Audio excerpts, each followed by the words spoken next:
There is a beach in Norfolk that looks, at first glance, like any other stretch of English coastline. Grey water, cold wind off the North Sea, mud flats that smell of salt and old things. If you walk there at low tide, when the sea pulls back far enough to expose the ancient sediment layers beneath the sand, you can sometimes see them, faint impressions in the silt, shallow, oval depressions arranged in what looks almost like a walking pattern, spaced like footsteps, because they are footsteps. The oldest human footprints ever found outside of Africa, nearly 1 million years old, left in the wet mud of an estuary shore by a small group of individuals who walked along this edge of the world and never knew that one day their passing would be the oldest trace of human life on an entire island. Britain has a history that most people have never been told, not the history of kings and parliaments and conquests and industrial revolutions.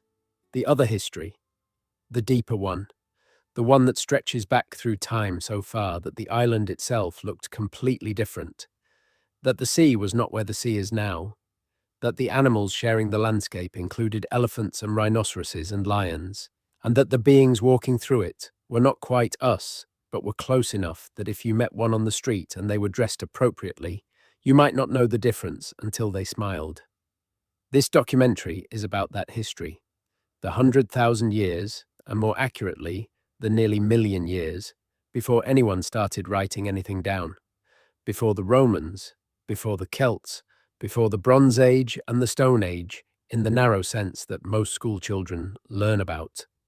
Before Stonehenge, we are going to travel back through deep time and follow every trace, every bone fragment, every tool, every footprint, every campfire ash deposit, and butchered mammoth bone that tells us something about who lived here, how they lived, and what Britain meant to the various kinds of human being who called it home across an almost incomprehensible span of time.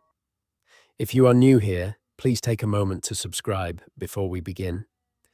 This channel is dedicated to the stories that do not make it into textbooks, the long and complicated and genuinely astonishing reality of what happened in the places we live before the people we call our ancestors arrived.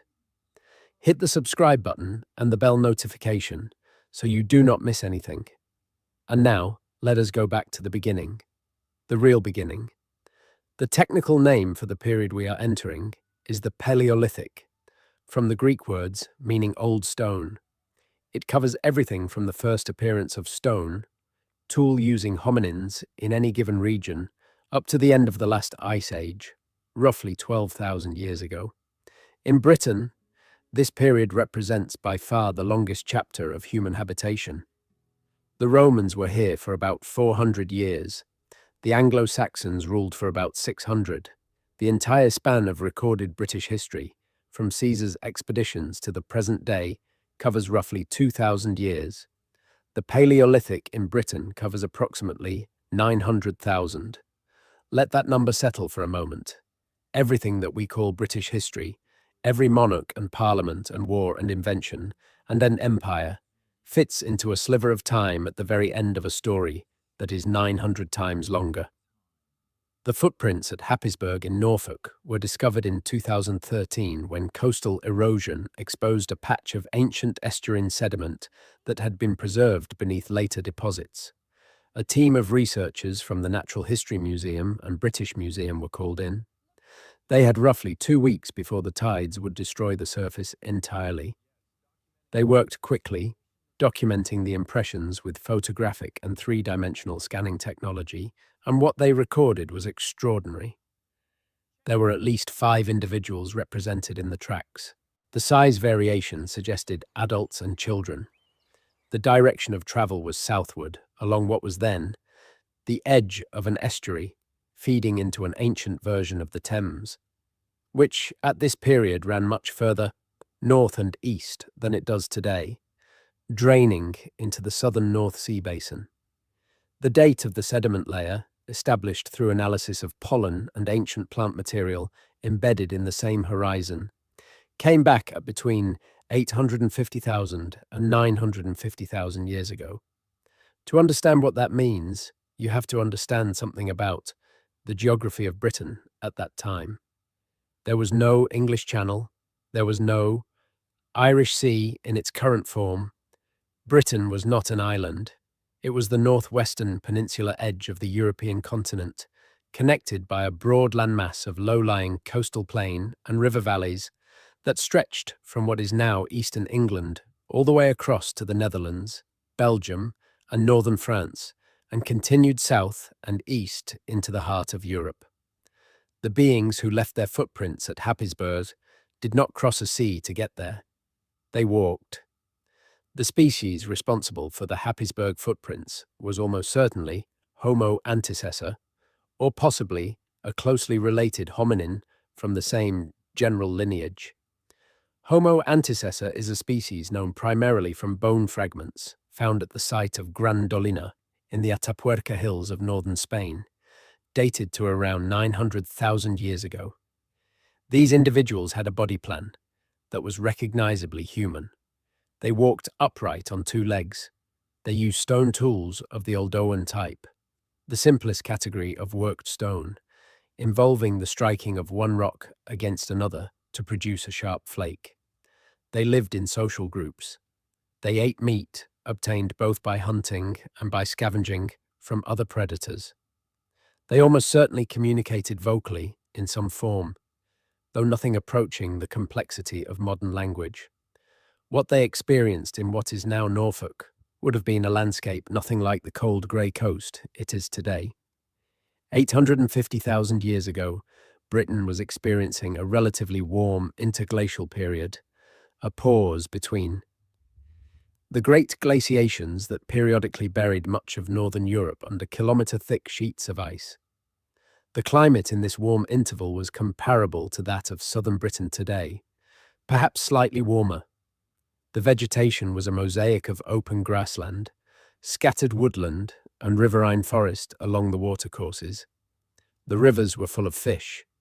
The coastal mudflats and salt marshes supported huge populations of wildfowl, and moving through this landscape were animals that would seem impossibly exotic against a modern British backdrop. The fossil record from sites of this period in Britain includes the bones of straight-tusked elephant, a massive creature standing 4 meters at the shoulder and browsing the woodland edges. There were Merck's rhinoceros and the steppe rhinoceros, both grazing the open grasslands. There were hippopotamuses wallowing in the river shallows, horses and aurochs in the meadows, giant deer with antler spans of 3.5 meters, cave bears weighing over 500 kilograms, and lions larger than any living today. The Happisburg hominins were not at the top of this food chain. They were intelligent, socially organized, and capable of using fire and tools, but they lived in a landscape full of large and dangerous predators, and their survival depended on caution, cooperation, and opportunism. The animal bones from early British sites tell a nuanced story about how these early hominins obtained their food. At many locations, the pattern of cut marks on the bones, marks made by stone flakes when meat was removed, overlaps with gnaw marks from carnivores, suggesting that at least some of the time, early Britons were working on carcasses that had already been partially consumed by lions or hyenas, rather than taking down large prey themselves. This is not a failure of hunting capacity. It is a sensible ecological strategy. A group of intelligent hominins with stone tools could follow a lion kill from a safe distance, drive off the predator or wait for it to be sated, and then butcher what remained before other scavengers arrived. The caloric return on this strategy was substantial, and the risk, while real, was manageable. However, there is also evidence from some sites of primary hunting activity, butchery patterns on bones that show no predator marks, and that represent the complete dismemberment of animals, including very large species. At the site of Boxgrove in West Sussex, which we will return to in detail shortly, the evidence points to organized cooperative hunting of large prey animals, including horse and rhinoceros. This required group coordination, planning, and a degree of communicative ability that goes well beyond simple signals. The earliest human presence in Britain was not continuous. This is one of the most important and least understood features of British prehistory. Because of the repeated glaciations that swept across northern Europe at intervals of roughly 100,000 years throughout the Pleistocene epoch, Britain was repeatedly cleared of human inhabitants. During the coldest phases of the Ice Age cycles, the ice sheets pushed south far enough to cover all of Scotland, most of England and Wales, and at the most extreme glacial maxima, even the Thames Valley was tundra, the southern edge of a periglacial landscape, where temperatures in winter dropped to -30 or lower. No hominin population could survive these conditions. They retreated south into France and Spain and Italy, into the refugia where the climate remained livable. And then, when the ice retreated and the warmth returned, they came back, following the game animals northward, recolonizing the landscape generation by generation. This pattern of colonization and abandonment happened multiple times over the course of the British Paleolithic. Archaeological evidence suggests at least 5 or 6 distinct periods when Britain was occupied by hominin populations, separated by gaps of tens of thousands of years when the island was completely empty of human life. Understanding which species occupied Britain, during which intervals, and what they were doing here, requires piecing together fragmentary evidence from a very small number of sites. The erosive forces of glaciation have destroyed most of what those ancient inhabitants left behind. What survives does so by accident, preserved in river gravel deposits, in caves, in lakeside sediments that happen to be in the right place to avoid the grinding passage of ice. The site that has given us the most detailed picture of early hominin life in Britain is Boxgrove in West Sussex. It was identified in the 1980s during quarrying operations and has been excavated intermittently since then by a team led by Mark Roberts of University College London. What Boxgrove preserves is a snapshot of a moment in time, roughly 500,000 years ago, a warm interglacial period called the Hoxnean, when the climate in southern Britain was comparable to or warmer than it is today. The site was originally a coastal plain at the foot of a chalk sea cliff, a flat expanse of grass and scattered trees, edged by the ancient shoreline and watered by fresh springs emerging from the chalk. Animals gathered here in large numbers, and so did the hominins. The hominin responsible for the Boxgrove occupation is known as Homo heidelbergensis, a species that represents a major step forward in the human story from the earlier Homo antecessor. Heidelbergensis was larger, more robustly built than modern humans, with a bigger brain, more prominent brow ridges, and a body plan suited to a physically demanding life in a cool, temperate climate. They were competent hunters rather than primarily scavengers, making sophisticated stone tools of a type called Achillean, characterized by the beautifully symmetrical teardrop-shaped hand axe that is one of the most recognizable artifacts of the deep Paleolithic. The Boxgrove hand axes are remarkable objects. They were made from flint nodules collected from the nearby chalk cliff, using a technique that required considerable skill and planning. The toolmaker would first shape the nodule into a rough form using a hard hammer, typically another piece of flint or quartzite, and then refine it using a soft hammer, typically a piece of antler or bone, to thin the edges and produce the characteristic symmetry. The finished hand axes at Boxgrove are so precisely made that some researchers have suggested they required levels of concentration and motor planning beyond what any other animal is capable of. They are tools, but they are also, in some sense, expressions of intelligence. At Boxgrove, these hand axes are found in extraordinary numbers, alongside the butchered remains of large animals. A single rhinoceros carcass was surrounded by hundreds of flint flakes and hand axe fragments, the debris of an extended butchery session, where the animal was systematically dismembered and the meat and marrow removed. The pattern of cut marks on the bones indicates a precise, practiced technique, with marks in the same locations on multiple animals, suggesting that knowledge of carcass butchery was being passed down within the group. One horse shoulder blade bears marks from a wooden or bone projectile point, with signs of impact and penetration, consistent with a thrown spear. This is direct evidence of hunting, not scavenging. A single human tibia, or shin bone, was found at Boxgrove. It belonged to an exceptionally large individual, estimated at around 1.8 meters in height and heavily muscled. On this bone, there are gnaw marks left by a large carnivore, almost certainly a wolf, suggesting that this individual died or was left behind, and the body was subsequently scavenged. There is no evidence of burial, no arrangement of the bones suggesting intentional placement. The Boxgrove people did not, as far as we can tell, bury their dead, and the question of whether they had any concept of death in the way we understand it, any religious or ritual dimension to their lives, remains unanswerable from the physical evidence.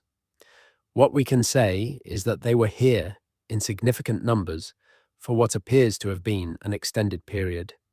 The depth of the archaeological deposit at Boxgrove and the sheer volume of material it contains suggest occupation or repeated visitation over thousands of years. This was not a one-time camp. It was a place that successive generations returned to, drawn by the resources of the coastal plain, the game, the fresh water, the flint. It was, in whatever sense the concept applied to beings like Homo heidelbergensis, a home. The Neanderthals arrived in Britain somewhere around 400,000 years ago, during a relatively warm interglacial period that preceded one of the most severe glaciations of the entire Pleistocene. They were the direct descendants of populations like those at Boxgrove, evolved over hundreds of thousands of years of life in the cold environments of Ice Age Europe into a form supremely adapted to survival in harsh, seasonally extreme conditions. Neanderthals were stocky, with a body plan that minimized heat loss. Their noses were large and specially structured to warm and humidify cold, dry air before it reached the lungs. Their bones were thick and heavily built, indicating enormous muscular strength. Their brains were, on average, actually larger than those of modern Homo sapiens, though structured somewhat differently, with the visual and motor processing areas particularly well developed. For a long time, Neanderthals were portrayed in popular culture as primitive brutes, shambling cavemen with clubs and limited intelligence. The archaeological record has dismantled this picture entirely. Neanderthals made sophisticated tools of a type called Mousterian, named for the site of Le Moustier in France, where they were first described. These tools include carefully prepared flakes struck from a specially shaped stone core in a technique that required planning multiple steps ahead, a cognitive skill that had been absent in earlier hominins. They made spears and hunted large and dangerous animals, including woolly mammoth, woolly rhinoceros, cave bear, and cave lion. They buried their dead, sometimes with flowers or ochre, suggesting at least a rudimentary ritual or symbolic response to death. They made personal ornaments from eagle talons and feathers. They used pigments. They made music, or something like it, from hollow bones. They were not us, but they were very much more than the grunting brutes of popular imagination. In Britain, the Neanderthal record is spread across a number of sites, most of them caves that served as both shelter and den for the populations that used them. Pontnewydd Cave in North Wales has yielded some of the most significant Neanderthal material in Britain, including several teeth belonging to at least 5 individuals. The teeth have been dated to approximately 230,000 years ago and show characteristic Neanderthal features in their internal structure. Nearby, in the cave deposits, Acheulean tools and the bones of bears, horses, and rhinoceroses paint a picture of a group using the cave as a seasonal base, perhaps retreating here during the colder months and ranging more widely across the landscape in summer. Cheddar Gorge in Somerset, one of the most visited natural landmarks in England today, was a Neanderthal haunt long before it became a tourist destination. The caves of the gorge, particularly Gough's cave, which we will revisit in the context of later human occupation, were used by Neanderthal populations during warm interglacial intervals. Bones of cave bear, hyena, and horse have been found alongside Maastrichtian tools in deep cave deposits. The gorge itself, carved by meltwater at the end of previous glaciations, would have provided a sheltered, resource-rich environment with reliable fresh water, cave sites for shelter, and access to the open landscape of the Somerset Plain for hunting. Perhaps the most poignant evidence of Neanderthal life in Britain comes from the site of La Côte de Saint-Brelade on the island of Jersey. Jersey at this period was not an island at all, but a promontory of the European coastal plain, connected to what is now Brittany in northern France. At La Côte, the Neanderthals used a dramatic rocky headland above a deep ravine in a way that suggests organized, strategic hunting of large animals. The bones of mammoth and woolly rhinoceros have been found piled at the base of the ravine, in numbers that indicate deliberate driving, a hunting technique where animals are panicked and herded toward a cliff edge and over it. This kind of cooperative hunting required group planning, communication, and coordination. It is the work of minds that could think ahead, share information, and execute a complex strategy over an extended period. The last Neanderthals in Britain disappeared somewhere around 40,000 years ago, or possibly slightly earlier. They did not disappear because of any sudden catastrophe, as far as we can determine. They disappeared as part of a broader pattern of Neanderthal population decline across Europe that coincided with the arrival of anatomically modern humans, Homo sapiens, our direct ancestors. The exact nature of the relationship between Neanderthals and modern humans as they overlapped in Europe is one of the most actively researched questions in paleoanthropology. Genetic evidence obtained from ancient DNA extracted from Neanderthal bones has now confirmed that the two populations interbred.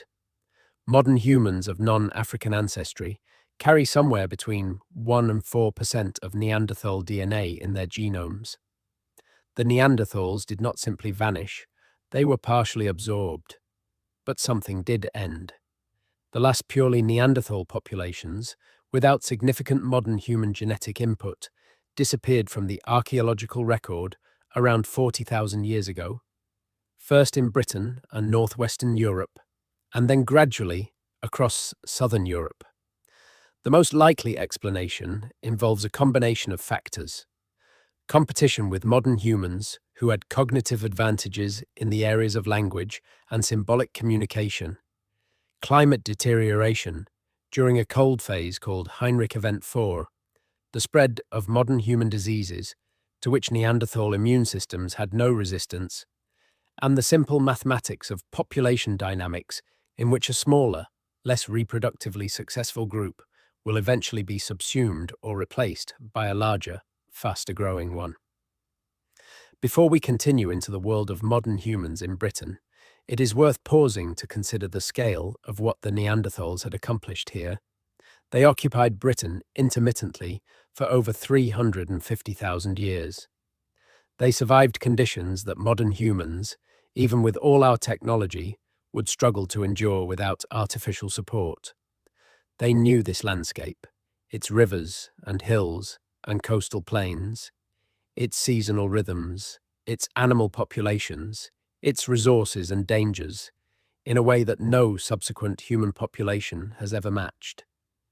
When we talk about the peoples of prehistoric Britain, the Neanderthals are not a prologue. They are one of the main chapters, and their story, the full weight of their centuries here, deserves to be remembered as more than a footnote before the arrival of people who look like us. The world that the first modern humans entered when they arrived in Britain was shaped by ice in ways that are almost impossible to fully appreciate without seeing the evidence directly. The Pleistocene epoch, the geological period spanning the last 2.5 million years, was characterized by a rhythmic alternation between cold glacial periods and warmer interglacial periods, driven by subtle changes in the Earth's orbit around the Sun. These Milankovitch cycles, as they are known, caused ice sheets to advance and retreat across the northern hemisphere repeatedly, each cycle lasting roughly 100,000 years. The effect on Britain was profound. During glacial maxima, the ice sheets covering Scandinavia and Scotland expanded southward until they covered not just the highlands of Scotland and Wales, but the entire Midlands and much of lowland England. The Thames Valley marked roughly the southern limit of the most extensive glaciations. South of the ice, the landscape was not simply unfrozen land. It was tundra, periglacial steppe, battered by winds blowing off the ice sheet with nothing to slow them, subject to temperatures that dropped below -30 in winter and rose only briefly above freezing in summer. The soil was permanently frozen to a depth of several meters. Trees could not grow. The landscape was a mosaic of frozen grassland, sparse, shrubby vegetation, and bare rock. During the interglacial periods, warmth returned, and with remarkable speed by geological standards. Within a few thousand years of the beginning of a warm phase, forests could regenerate from southern refugia, animals could recolonize from warmer zones, and the landscape could transform from Arctic tundra to something resembling temperate forest. The transitions were not always smooth or gradual. The climate records extracted from ice cores in Greenland and deep sea sediment cores show that the climate system can switch between modes with extraordinary rapidity, sometimes within decades. A world buried under ice could begin thawing within a human lifetime. A warm period could end abruptly, with the kind of temperature drop that would destroy crops and freeze rivers solid within a generation. Modern humans, our species Homo sapiens, evolved in Africa over the course of the past 300,000 years. The oldest known anatomically modern human fossils, from sites in Morocco and Ethiopia, date to around 315,000 years ago, but the behavioral modernity that we associate with our species, the capacity for complex symbolic thought, for language capable of describing abstract concepts, for the creation of art and music and narrative, seems to have developed more gradually and possibly achieved its full expression only in the period between 100,000 and 50,000 years ago.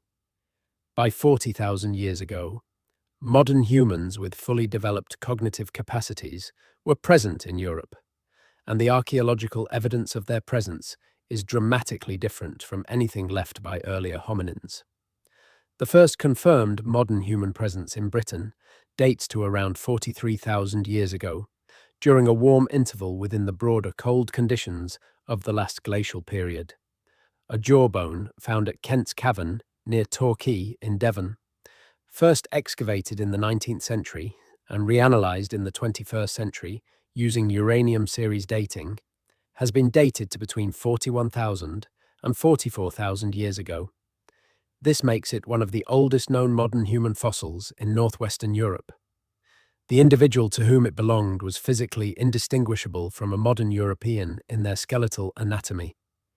If you could somehow resurrect them and dress them in contemporary clothing, they would walk down any street in Britain today without attracting a second glance. What did Britain look like to these first modern humans? The environment during this early period of modern human presence was cold, but not at its glacial extreme. The ice sheets were north of the highlands of Scotland. Southern and central Britain was open, grassy steppe tundra with scattered patches of birch and willow woodland along the river valleys.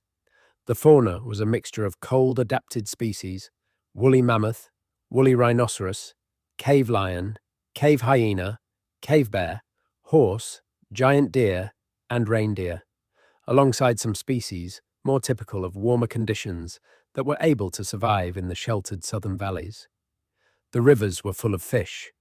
The caves of the limestone uplands, particularly in the southwest, the Peak District, and the limestone country of Wales, provided shelter against the wind and cold. The people who entered this landscape were behaviorally fully modern. They made tools of a type called Upper Paleolithic, vastly more sophisticated than anything that had come before. including carefully crafted blades struck from prepared cores, scrapers, burins for working bone and antler, needles for sewings, animal hides into fitted clothing, spear throwers, fish hooks, and eventually, much later, bows. They were artists. They made personal ornaments from shells, teeth, and carved bone. They created music from bone flutes, and they recorded their world on the walls and ceilings of caves in paintings and engravings of such sophistication and beauty that they have never been surpassed as representations of the non-human natural world. The cave art of Britain is less well known than the spectacular painted caves of France and Spain, primarily because the caves of Britain have not preserved it as well. The chalk and limestone geology of the French Dordogne and the Cantabrian coast of Spain created cave systems with the particular microclimate conditions, stable temperature, stable humidity, limited airflow, that allowed pigment paintings to survive for 30,000 years. The British caves are generally more porous, more subject to water infiltration and temperature fluctuation, and most of what was painted or engraved here has been lost to damp, calcite overgrowth, and the disturbance of later occupation. But some traces survive. Robin Hood. Cave in the Cheddar Gorge complex yielded an engraved horse head on a piece of horse rib, dated to around 12,500 years ago.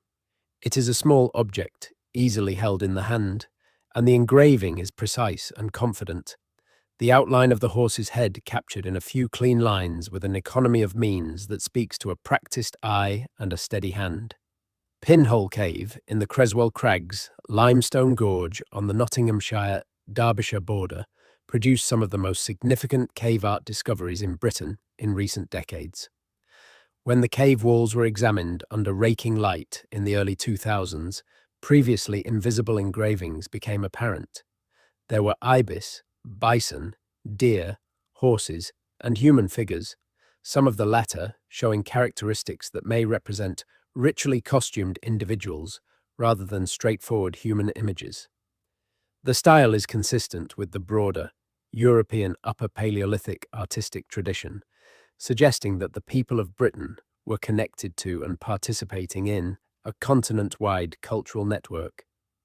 The Creswell Crags site deserves more attention than it typically receives in popular accounts of British prehistory.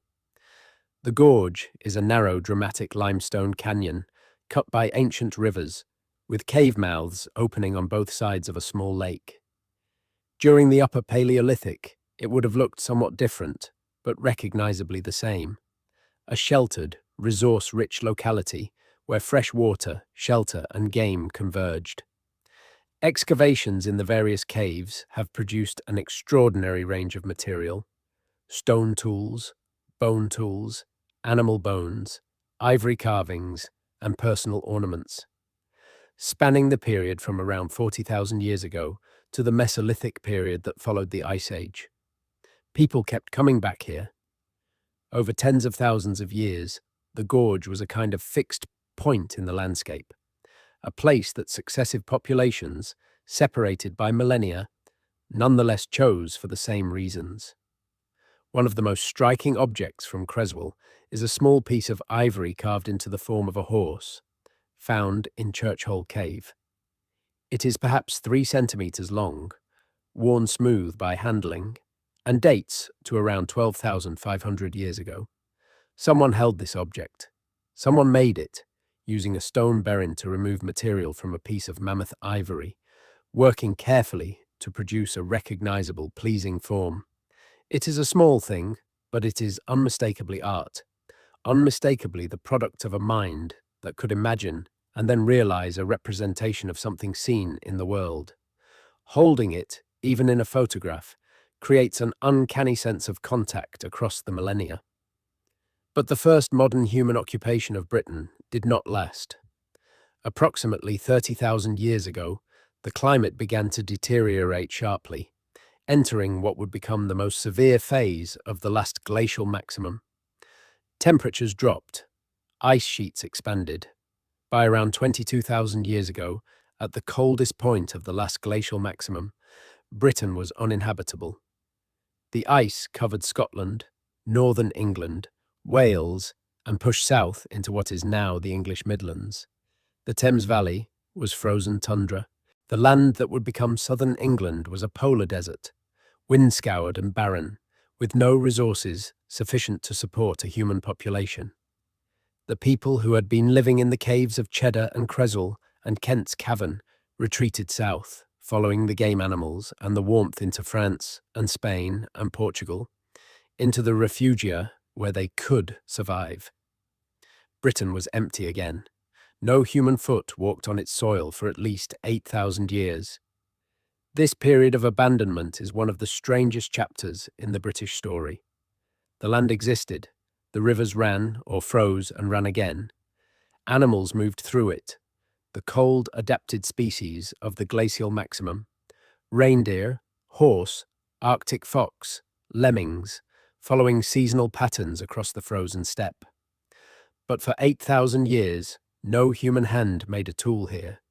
No human voice spoke here. No human eye looked at this landscape and thought about what it was or where it had come from. The island waited, and during those 8,000 years, the world was changing in ways that would shape everything that came after. The glacial maximum ended not in a sudden thaw, but in a fitful, interrupted warming that stretched across several thousand years. Ice melted, sea levels began to rise. Rivers that had been frozen for millennia began to flow again, carving new channels through the glacially reshaped landscape. And as the ice retreated northward, plants and animals followed, pioneering the newly exposed land, building ecosystems from scratch, moving north and west, generation by generation across what is now Europe and into the emerging land that would become Britain. This recolonization of the landscape by plants and animals preceded human recolonization. The first organisms to colonize newly deglaciated ground are pioneer species, mosses, lichens, frost-hardy grasses, and herbs able to survive in poor, disturbed soils. These are followed by shrubs, dwarf birch and willow, and then by trees as the soil builds and warms. The birch-dominated woodland that characterized post-glacial northern Europe was the first forest stage, followed gradually by a more complex mixed woodland including hazel, elm, oak, and lime as conditions continued to warm. Animals followed the vegetation, herbivores tracking the expanding grasslands, and then the woodland edge, predators following the herbivores, the entire food web reassembling itself across the landscape as conditions allowed. The reindeer arrived first, then the horse, the aurochs, the elk. The woolly mammoth, which had been present in southern Europe during the glacial maximum, followed the cold conditions northward as they retreated, and the British evidence suggests that mammoth were present in southern Britain during the early stages of deglaciation, before conditions became too warm and forested for them. Then, the humans came back. The date of the return is roughly 14,700 years ago, at the beginning of a period of rapid warming called the Bowling-Allerod interstadial. This warming event, detectable in ice cores as a sharp upward shift in temperature, transformed the climate of northwestern Europe within decades. The periglacial steppe gave way to grassland, and the grassland began to transition toward birch scrub. The game herds that had been concentrated in the southern refugia spread northward rapidly, and the human populations followed them.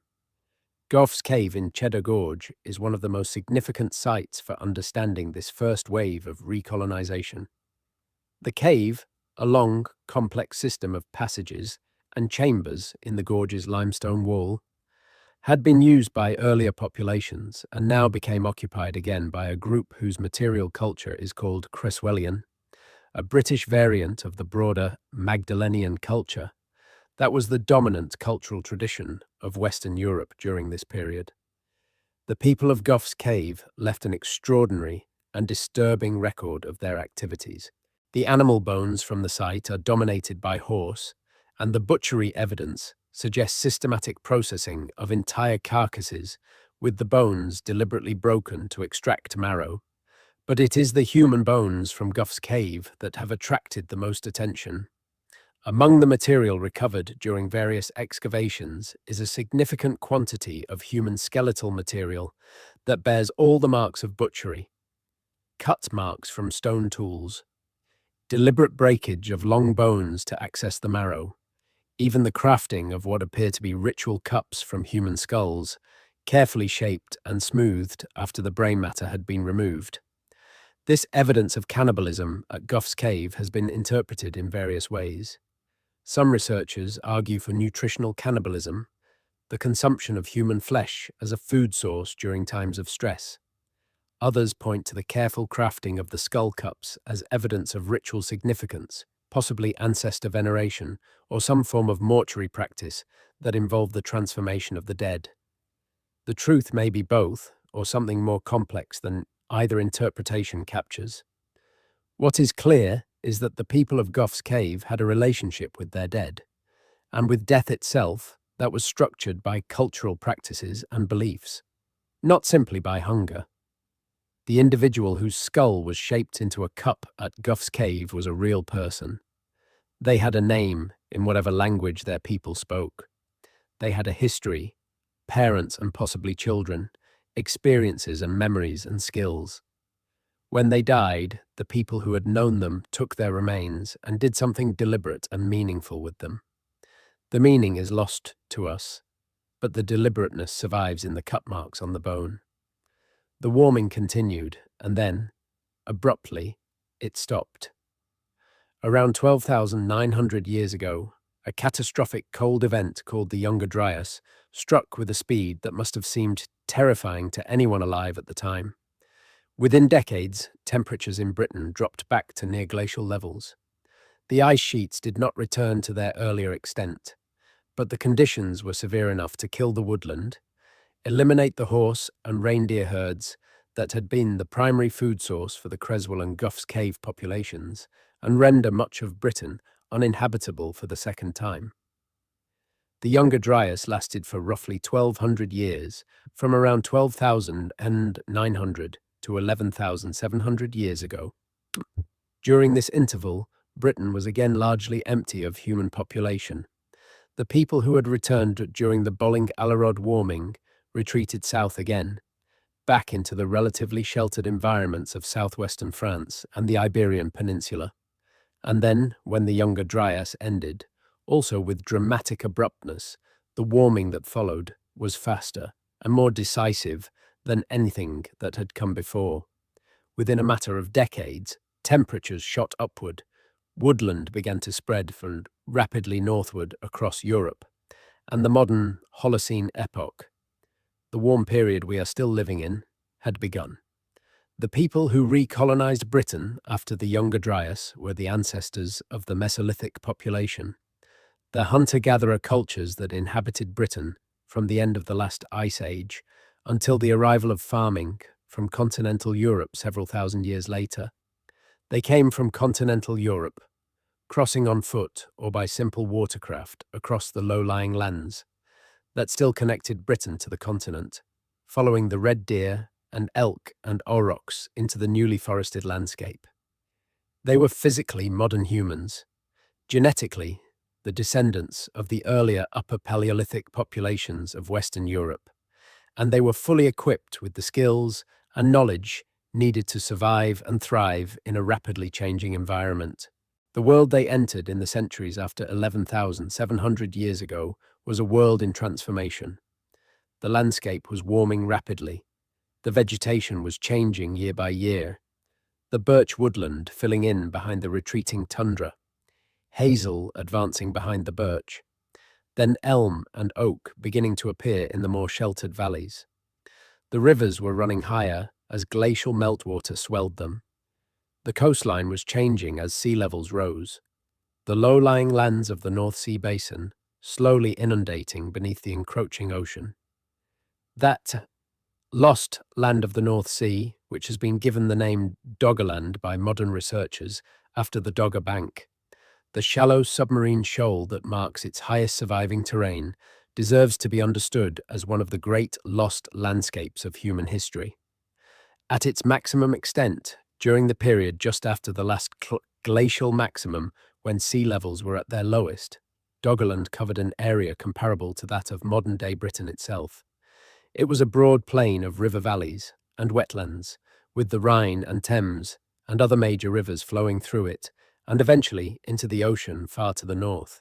It was rich in resources, its wetlands full of waterfowl and fish, its grasslands and woodland edge supporting large herds of game.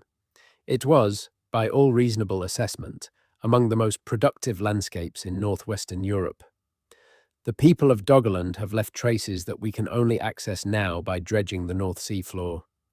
Fishermen have been pulling up worked flints, animal bones, harpoon points, and occasionally human remains from the banks of the southern North Sea for well over a century. A human skull fragment dragged up in a trawler net in 1931 has been dated to around 9,500 years ago, when Doggerland was still intact but diminishing. Harpoon points of antler, beautifully made and clearly the work of skilled craftspeople, have been found among the dredged material. One particularly remarkable find, pulled up by a trawler in 1931 and now in the Natural History Museum, is a piece of worked antler decorated with geometric incisions. A piece of art made by someone standing on land that is now under 15 meters of water. The drowning of Doggerland was not instantaneous, but it was, on a human timescale, relatively rapid. Sea levels were rising at a rate of perhaps a meter per century during the period of most rapid inundation. This is slow enough that no individual would witness a dramatic transformation, but fast enough that over the course of a few generations, coastlines would visibly shift. Favorite fishing grounds would become too deep to wade. Landmarks would disappear beneath the waves. The people of Doggerland were experiencing what we would today call sea level rise, and they were doing so without any framework for understanding its causes or any technology for stopping it. There is evidence that the process was not entirely gradual. Around 8,200 years ago, a massive submarine landslide on the Norwegian continental shelf, triggered by the destabilization of frozen sediments as the seafloor warmed, sent a tsunami across the North Sea basin. The Storegga slide, as it is known, generated waves that struck the coast of eastern Scotland at heights of several meters. The impact on the low-lying lands of Doggerland would have been devastating. A significant portion of the remaining habitable land in the central North Sea basin may have been inundated in a matter of hours. Whatever populations were living there either fled to higher ground or were killed. The event may have contributed to the final rapid separation of Britain from the continental landmass. The last land connection between Britain and Europe was severed somewhere around 8,000 years ago, give or take a millennium, depending on the exact route considered. After this point, Britain was an island, accessible only by water. The human populations on either side of what was becoming the English Channel and the North Sea were separated by a sea crossing that required boats. The implications of this were enormous. The exchange of genes, ideas, plants, animals, and technologies between Britain and the continent, which had been possible by simple land travel for hundreds of thousands of years, now required the deliberate crossing of open water. Britain became, for the first time, truly insular.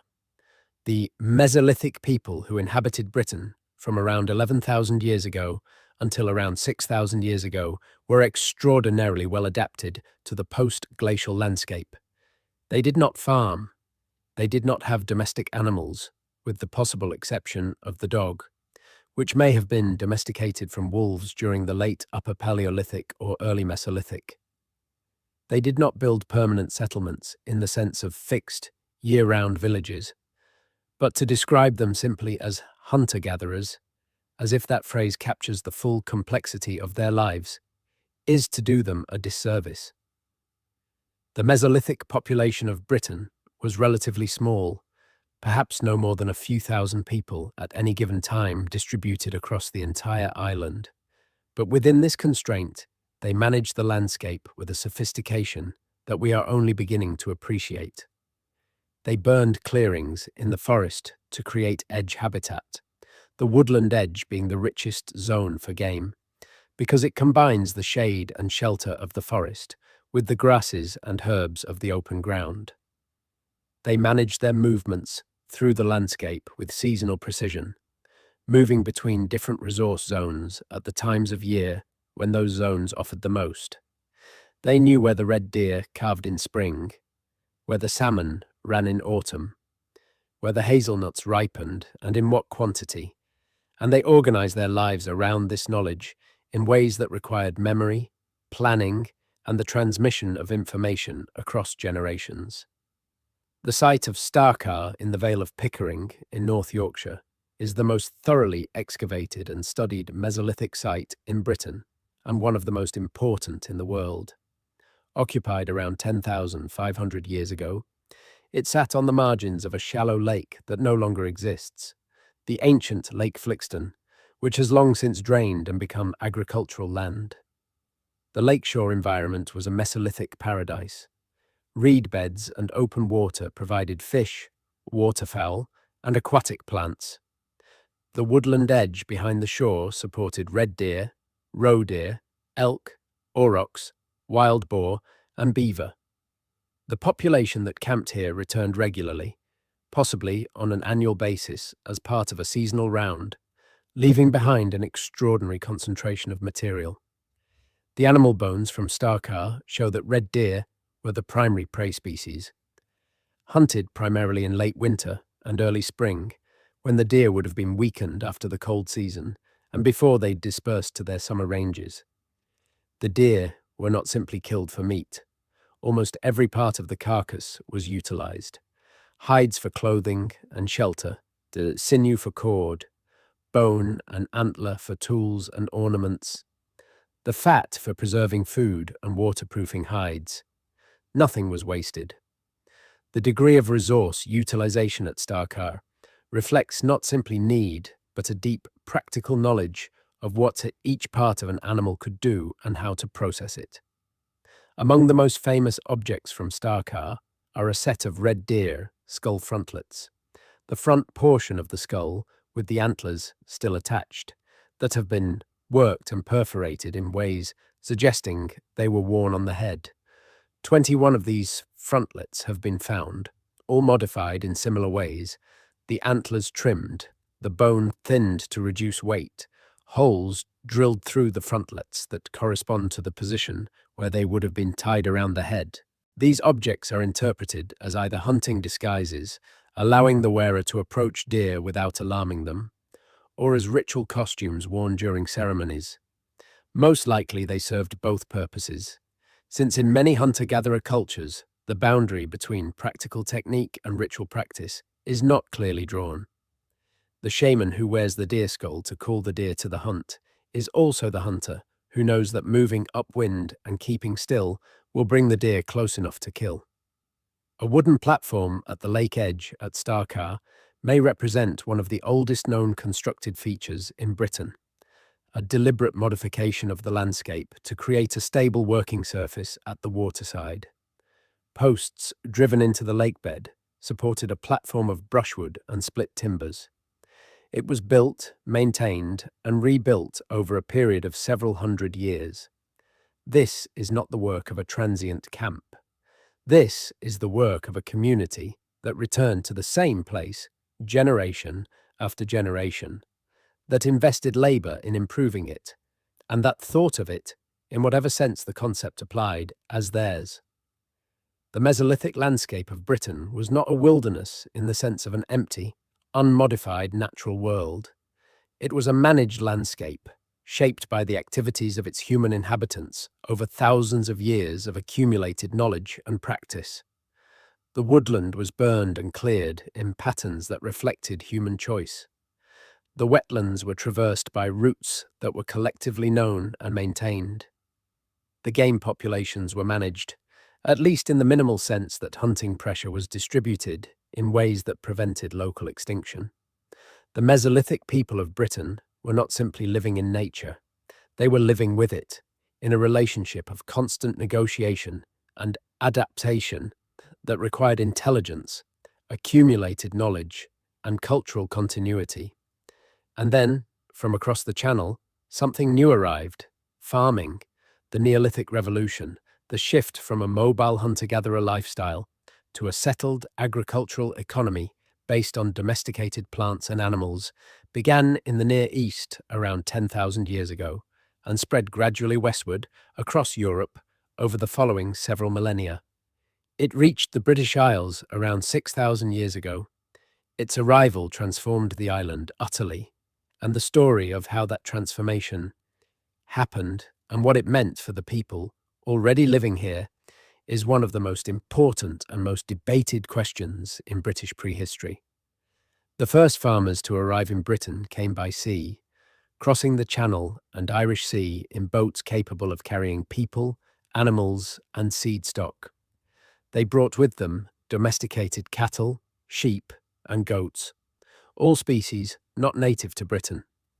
They brought domesticated wheat and barley, the crops that would become the foundation of the agricultural economy, and they brought a completely different way of organizing human life, based on permanent settlement, the manipulation of land through clearance and cultivation, the accumulation of food surpluses, and a relationship with the landscape that was fundamentally transformative rather than adaptive. The genetic evidence for what happened when the Neolithic farmers arrived in Britain is now quite clear, and the picture it paints is stark. The hunter-gatherer populations of Mesolithic Britain, the descendants of the people who had inhabited the island for 5,000 years, were almost completely replaced within a few centuries of the farmers' arrival. The ancient DNA evidence derived from the skeletal remains of both populations shows that the Mesolithic genetic signature virtually disappears from the British population around 6,000 years ago, replaced almost entirely by the genetics of the incoming Neolithic farmers. There were exceptions, small pockets of persistence, but the broad picture is one of dramatic population replacement rather than cultural adoption. How did this happen? The options range across a spectrum from violent conquest to peaceful displacement, from demographic swamping to epidemic disease. The incoming farming populations would have had natural immunities to a range of diseases common in domesticated animal populations, diseases that the Mesolithic population had never encountered. The epidemiological impact of contact between the two groups could have been devastating for the hunter-gatherers, as similar encounters in historical times have repeatedly demonstrated. Beyond disease, the simple demographic arithmetic of a farming economy versus a hunter-gatherer economy is decisive. Farmers can support far higher population densities per unit of land than hunter-gatherers, and they grow faster. A farming community that arrives on a shore and begins clearing and planting then will double its population several times within a generation or two, while the hunter-gatherer population it displaces, dependent on a mobile lifestyle and the resource base of an unmodified landscape, cannot respond in kind. The monuments the Neolithic farmers left behind are the most visible legacy of this period in the British landscape. They built in wood and stone on a scale that the Mesolithic population had never approached, and they built things that expressed a new relationship with the land and with the dead. The Long Barrow, a communal burial mound in which the bones of the dead were curated and deposited over multiple generations, is the signature monument of the British Neolithic, and there are hundreds of them still visible across the chalk downlands and limestone uplands of England, Wales, and Scotland. They are not tombs in the sense of containing individual burials. They are more like ancestral houses, places where the bones of the dead were maintained and revisited over long periods, where the community came to perform rituals connecting the living to the dead and through the dead to the land. West Kennet Long Barrow in Wiltshire, one of the largest and most impressive in Britain, was built around 5,500 years ago. Its mound is over 100 meters long and nearly 3 meters high. At the eastern end, 5 stone chambers connected by a passage hold the bones of at least 46 individuals, accumulated over a period of perhaps 1,000 years. The bones were not simply deposited and left. They were moved, rearranged, sorted by body part, as if the community was maintaining an organized archive of its ancestors. The skulls are often found grouped together.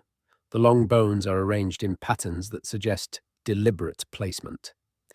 This is not random accumulation. It is curation. It is a community's way of keeping its dead present and accessible, of maintaining a physical connection to those who had come before. Stonehenge is the monument most people think of when they think of prehistoric Britain, and it deserves careful attention precisely because it is so often misunderstood. The version of Stonehenge that stands today, the ring of enormous sarsen stones with their lintels, is not the earliest version of the monument.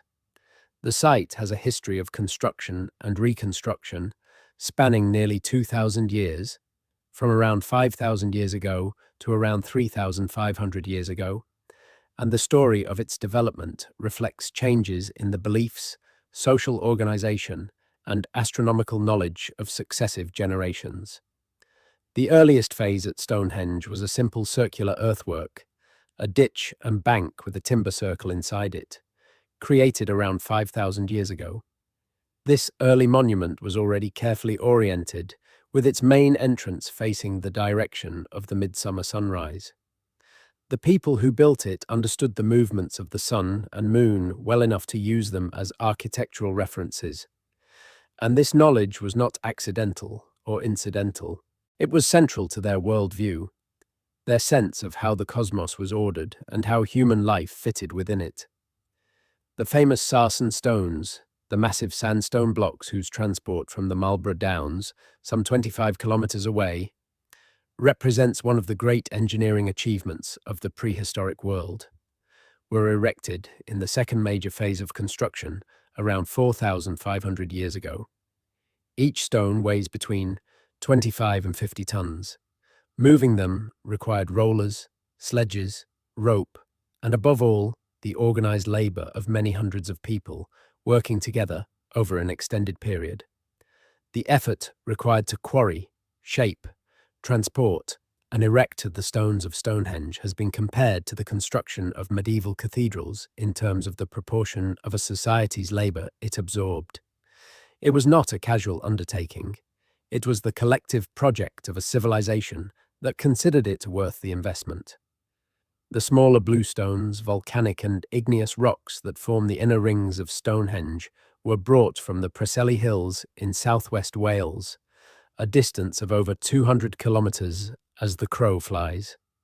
The logistics of this transport, across difficult terrain and presumably involving water crossings, represent an even more remarkable achievement than the local sarsen transport. Why bluestones from Wales? The answer almost certainly lies in the significance that those particular stones held within the belief system of the period. The Preseli Hills were a sacred landscape, a source of special stones associated with healing or ancestral power, and the labour of bringing the stones to Wiltshire was part of what made Stonehenge what it was. The astronomical alignment of Stonehenge has been extensively studied, and the evidence confirms what the early earthwork suggested, that the monument was designed to mark the extreme positions of the sun at midsummer and midwinter. The main axis of the monument aligns with the midsummer sunrise and the midwinter sunset. Other alignments to the moon, and possibly to stars, have been proposed, with varying degrees of evidential support. What is clear is that the builders were sophisticated astronomical observers who used their observations as the basis for a cosmological framework, a way of understanding the world and their place in it, that was sophisticated enough to be embedded in stone on a permanent basis. By the time the final phase of Stonehenge was complete, around 3,500 years ago, the island was on the threshold of the Bronze Age, and the nature of British society was changing in ways that would eventually render the great stone circles obsolete as ceremonial centres. The arrival of bronze metallurgy, copper and tin, smelted together to produce a harder, more workable metal, transformed the material possibilities of technology. It also transformed social organization, because the production of bronze required specialist craftspeople and the distribution of bronze objects required trade networks, and both of these features tend to concentrate wealth and power in fewer hands. The Bronze Age in Britain, spanning roughly from 4,000 years ago to 3,000 years ago, was a period of significant social complexity. The landscape was populated by round barrows, burial mounds that typically contained the remains of a single individual, rather than the communal burials of the Neolithic, reflecting a shift toward more individualistic conceptions of social identity and status. Some of these individuals were buried with extraordinary wealth: bronze daggers and axes, gold ornaments, jet beads from Whitby, amber from the Baltic, faience beads from the Mediterranean. The British Bronze Age was not isolated. It was connected, through trade networks stretching across much of Europe, to a wider world of exchanged goods, ideas, and presumably, people. The Amesbury Archer, a man buried near Stonehenge around 4,300 years ago, provides a dramatic illustration of this connectivity. His grave contained more gold and copper objects than any other known burial of his period in Britain. Analysis of his tooth enamel, which records the chemical signature of the water drunk during childhood, showed that he had grown up not in Britain, but somewhere in the Alpine region of Central Europe, most likely modern Switzerland or Austria. He had travelled to Britain, settled here, accumulated or was given extraordinary wealth, and was buried near the most important ceremonial site on the island. Why he came, and what his relationship was to the building of Stonehenge or its use, we cannot say. But his presence tells us that the world of prehistoric Britain was never as isolated as the word prehistoric might imply. The people of Bronze Age Britain farmed, herded cattle and sheep, made and traded metal objects, built round houses in settlements that show evidence of long-term occupation and careful domestic organization, buried their dead under elaborate mounds, participated in long-distance trade networks, and expressed complex beliefs about the cosmos through both the monuments they inherited and new forms of ritual activity. Field systems of this period, visible in the uplands of Dartmoor, Bodmin Moor, and the Yorkshire moors as low stone walls enclosing small fields, attest to organized agricultural economies capable of sustained production. The Bronze Age was not the first period of British farming, but it was the period when the agricultural transformation of the landscape became essentially complete, when the great wildwood that had covered Britain after the Ice Age was substantially cleared and replaced by managed agricultural land. One of the most evocative evidence sets from this period is the system of preserved human bodies, recovered from the peat bogs of Britain and Ireland. Peat preserves organic material with remarkable fidelity, and the bogs have yielded bodies that retain skin, hair, internal organs, and sometimes even the last meal consumed before death. Lindow Man, found in a Cheshire peat bog in 1984, was a young man killed around 2,000 years ago, at the transitional period between the Bronze Age and the Iron Age in terms of cultural context, and the manner of his death was deliberate and elaborate. He was struck on the head, garroted, and his throat was cut. 3 separate fatal injuries before being placed in the bog. His last meal included a flatbread made from multiple grain types and trace amounts of mistletoe pollen, an object of particular significance in Iron Age belief. Lindow Man was almost certainly a ritual killing, a sacrifice offered to whatever powers the people of his time believed inhabited the watery, liminal spaces between the human world and whatever lay beyond it. The transition from the Bronze Age to the Iron Age, which began around 3,000 years ago, was not a sudden break, but a gradual shift, driven partly by the wider availability of iron ore compared to copper and tin, partly by changes in trade routes and political organization across Europe, and partly by the movement of new peoples into Britain from the continent. The question of Celtic identity and the relationship between the Iron Age populations of Britain and the peoples of mainland Europe is one of the most contentious in British prehistory, and the simple narrative of a Celtic invasion that was dominant in 20th century archaeology has been substantially revised in recent decades.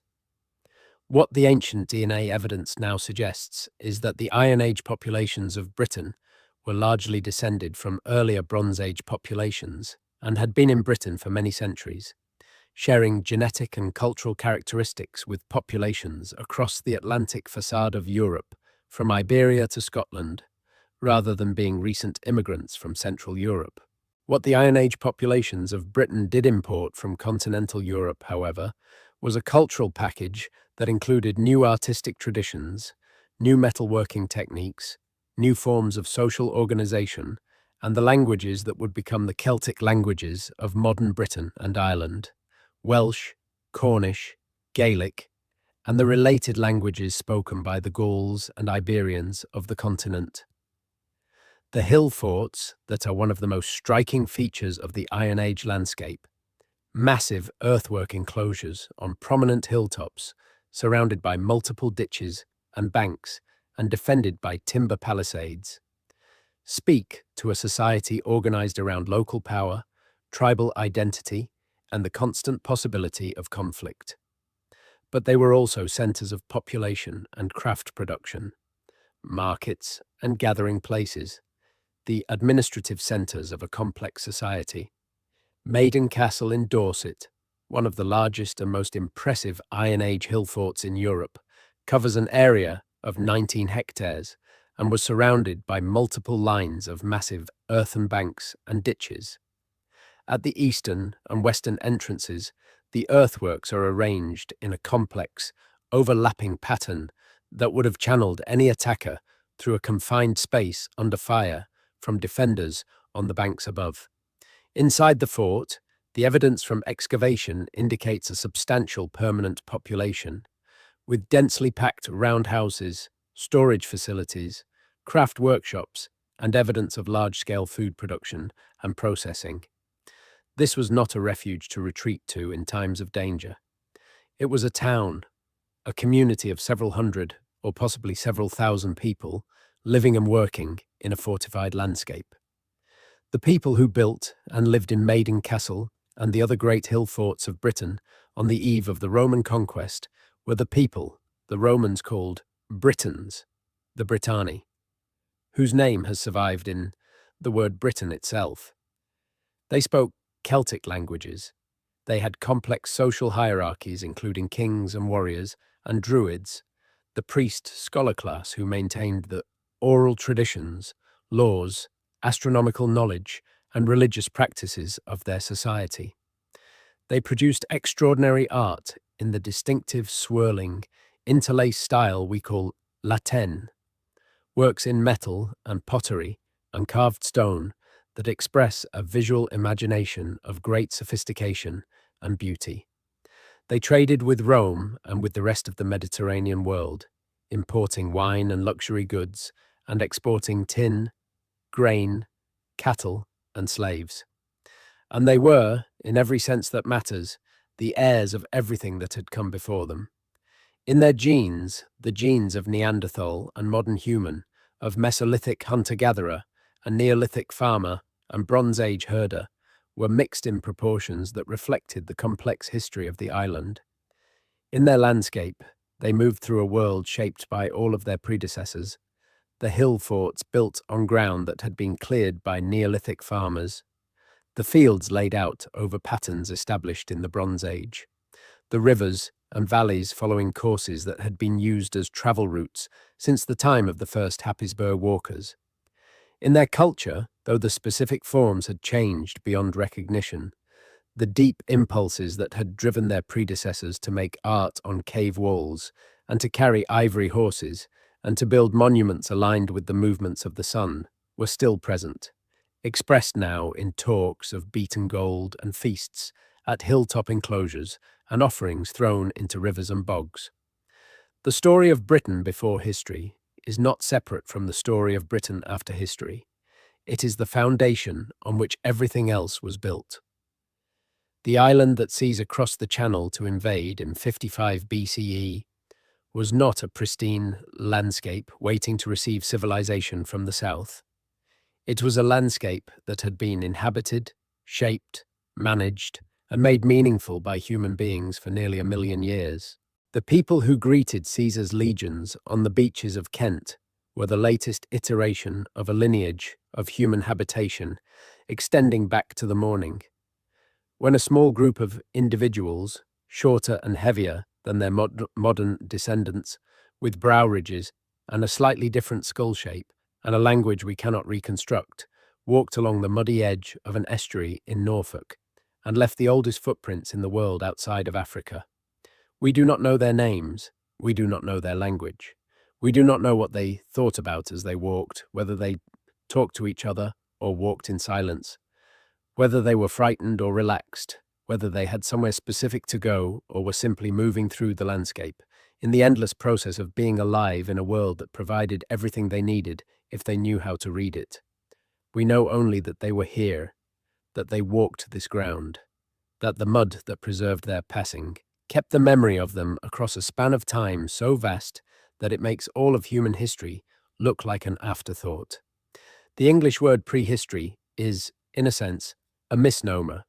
It implies that what happened before writing began was somehow not yet history, that it was a preparation, a prologue, an empty stage waiting for the characters to arrive. But the people who walked at Happisburgh and hunted at Boxgrove and made art at Creswell Crags and managed the landscape from the shores of Lake Flixton and crossed the Channel with their cattle and their seed corn and built Stonehenge under the midsummer sky were not prehistorical. They were as fully historical as any Roman emperor or medieval king or Victorian industrialist. They had lives as dense with experience, as full of meaning, as marked by achievement and loss and love and grief, as any life recorded in any document. The absence of writing does not diminish what they were. It only limits what we can know about it. What we can know is expanding. The science of ancient DNA, developed only in the last 2 decades and maturing rapidly, is allowing us to reconstruct population histories with a precision that would have seemed impossible to archaeologists working even a generation ago. The isotopic analysis of bones and teeth can tell us where individuals were born and raised, what they ate, how they moved through the landscape. The computational modeling of ancient environments, using data from ice cores, pollen sequences, and sediment cores, is giving us increasingly detailed pictures of the worlds that past populations inhabited. Ground-penetrating radar and LiDAR surveying are revealing the buried remains of structures and landscapes that earlier archaeology missed entirely. The story of prehistoric Britain is being rewritten in real time, not by finding dramatically new sites, though those are found too, but by applying new analytical tools to existing evidence and asking questions that previous generations of researchers did not have the means to ask. The picture that emerges from all of this work is not a simple one. It is not a story of linear progress from primitive to civilized, from savage to sophisticated, from simple to complex. The people of Happisburgh were not simple. They were making stone tools that required multi-step planning, living in social groups that required cooperation and communication, inhabiting a landscape full of enormous predators in ways that required constant skill and intelligence. The Neanderthals of Pontnevid were not primitive. They were adapted to conditions more extreme than any modern human has voluntarily inhabited, and they survived those conditions for hundreds of thousands of years, using technologies and social structures of genuine sophistication. The Mesolithic hunters of Starkar were not unsophisticated. They were managing a landscape, maintaining a culture, creating art, and passing knowledge across generations with a precision and depth that the subsequent farming populations largely lost. What changes across the sweep of British prehistory is not the intelligence or the sophistication of the people involved. What changes is the technology, the population density, the complexity of social organization, and the relationship between human communities and the natural world around them. The shift from hunter-gathering to farming was not an unambiguous improvement in the quality of human life. The skeletal evidence from early Neolithic populations in Britain and across Europe suggests that the transition to farming was, in many measurable respects, bad for the individuals who made it. Average height declined, dental health worsened, the incidence of infectious disease increased dramatically, because dense settlements of people living in close contact with domestic animals create ideal conditions for the transmission of zoonotic diseases. The variety of the diet narrowed. The amount of hard physical labor required to maintain a farm is greater, not less, than the labor required to live as a hunter-gatherer in a productive landscape. What farming offered was not a better life for individuals. It was a higher reproductive rate for the group. More children surviving to adulthood, larger populations able to occupy and defend more territory. In the ruthless mathematics of evolutionary success, farming wins. But the people who made that transition paid a personal price for the group's demographic success, and it would be a mistake to romanticize either mode of life while failing to see what was lost as well as gained in the transition. The story of prehistoric Britain is, among other things, a story about loss. The loss of the Mesolithic way of life when farming arrived. The loss of Doggerland beneath the rising sea. The loss of the woolly mammoth and the woolly rhinoceros and the cave lion and the straight-tusked elephant from the British fauna. Losses that were completed during the final warming at the end of the last ice age, but that were almost certainly accelerated by human hunting pressure. The loss of the Neanderthals from the archaeological record, that complex and successful kind of human being who had been part of the British story for 350,000 years. The loss of languages and songs and stories and ways of understanding the world that no one thought to write down, because no one, for most of that time, had invented writing. But it is also a story about persistence and continuity. The people who stand at the very beginning of the recorded British story, the people who built Stonehenge and Avebury and the West Kennet Long Barrow, carry in their genes the inheritance of every population that preceded them on this island. When you look at the hills of Wiltshire, you are looking at a landscape that has been sacred, in one form or another, for 5,000 years. When you walk along the chalk downs of southern England, you are following paths whose lines were established during the Neolithic and Bronze Age and possibly earlier.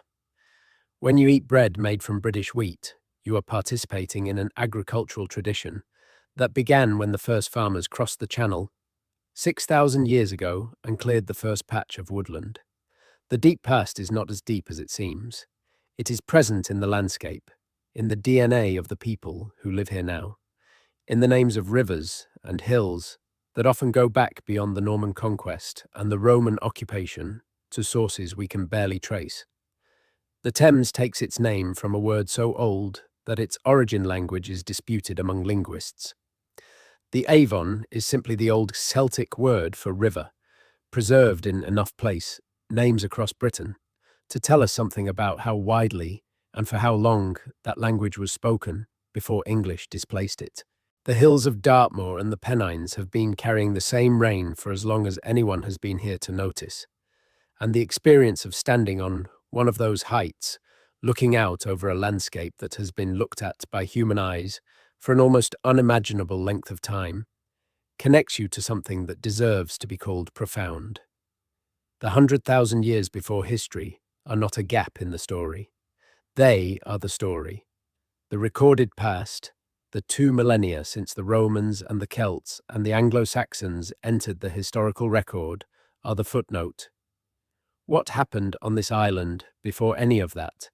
the epic of ice and fire and migration and adaptation and art and loss that stretches back nearly 1 million years to a morning on a mudflat in Norfolk, is the main text. The challenge for us, living in the present, is to read it with the attention it deserves. We are still learning to do that. The science is still developing. New sites are still being found. New techniques are still being applied. New questions are still being asked. The story of Britain before history is not finished being told. It never will be. And that is, in the end, not a problem. It is a gift. The world is older and stranger and richer than we imagined, and the island we live on or care about has a history that extends back through time far enough to be genuinely humbling. Not because it diminishes us, but because it shows us how much came before, how many people lived and thought and felt on this ground before any of us, how long and complicated and full the human story really is. The river that flows past the Norfolk coast today, the grey North Sea that the tourists overlook and the fishermen respect and the scientists study, is the descendant of the river system that those Happisburgh walkers crossed 1 million years ago. The sea that swallowed Doggerland is still rising.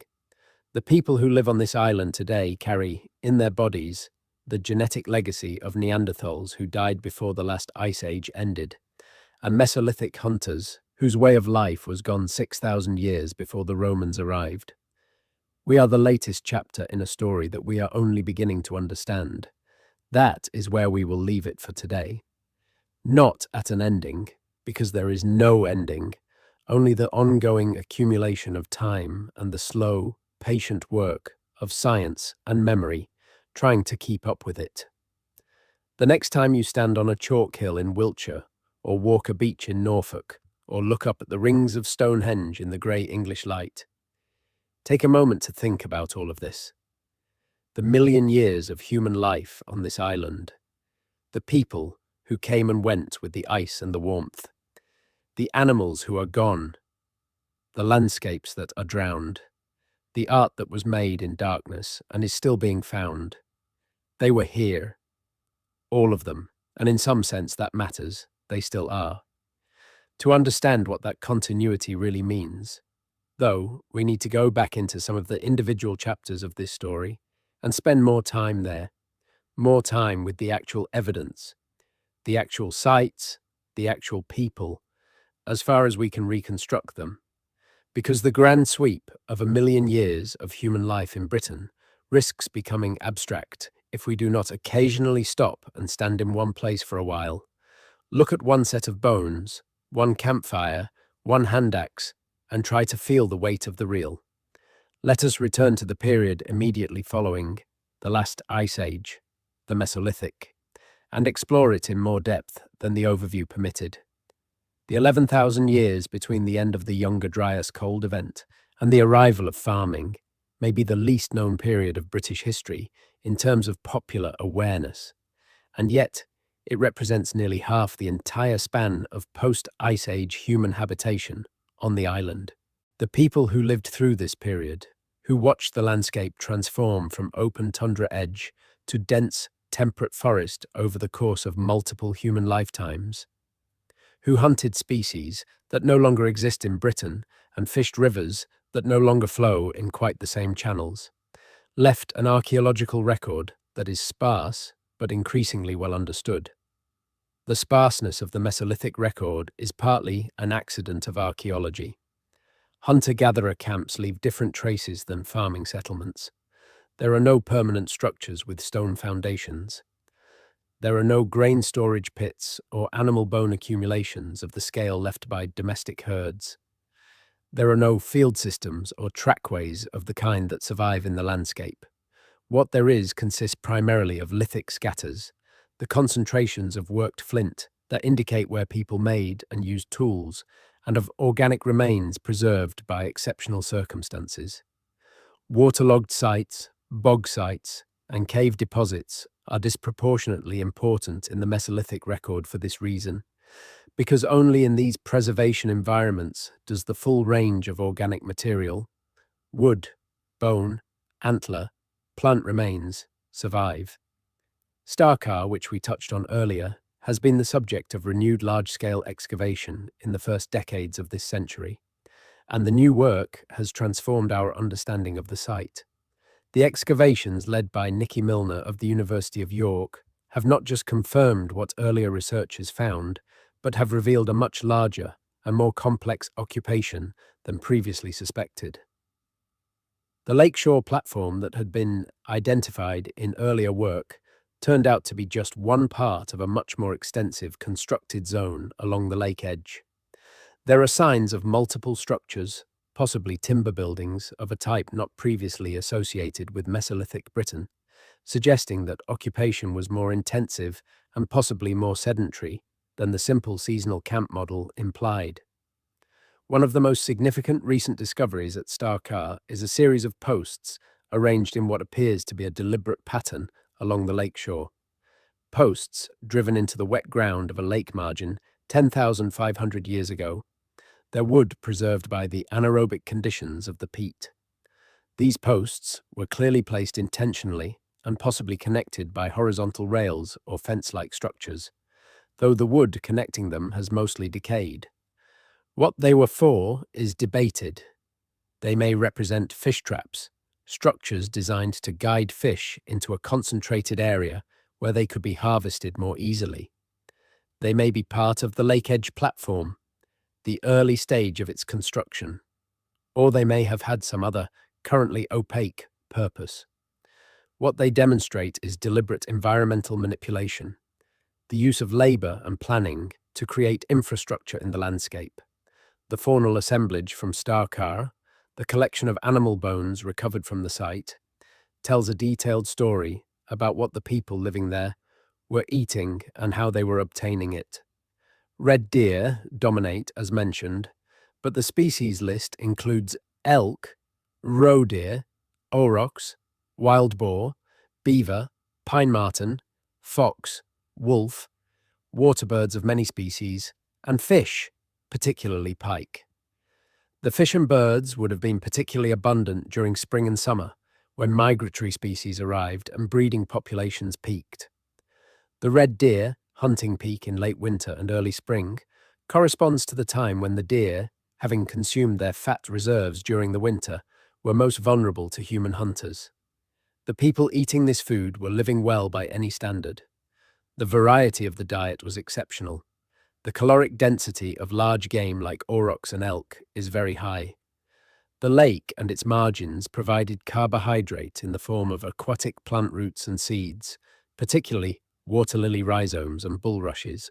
Hazelnuts, which ripen in autumn, were an important stored food source throughout the Mesolithic, providing protein and fat that could be preserved through the winter months. The picture that emerges is not one of precarious survival, but of a population that was comfortable, well-nourished, and managing its environment with sophistication. The social structure of these Mesolithic communities is harder to access from the archaeological record, but there are clues. The size of the Starcar occupation, estimated from the spatial extent of the artifact distributions, suggests a group that, at its peak, may have numbered several hundred individuals, far larger than the small family bands that are sometimes imagined as the basic unit of hunter-gatherer society.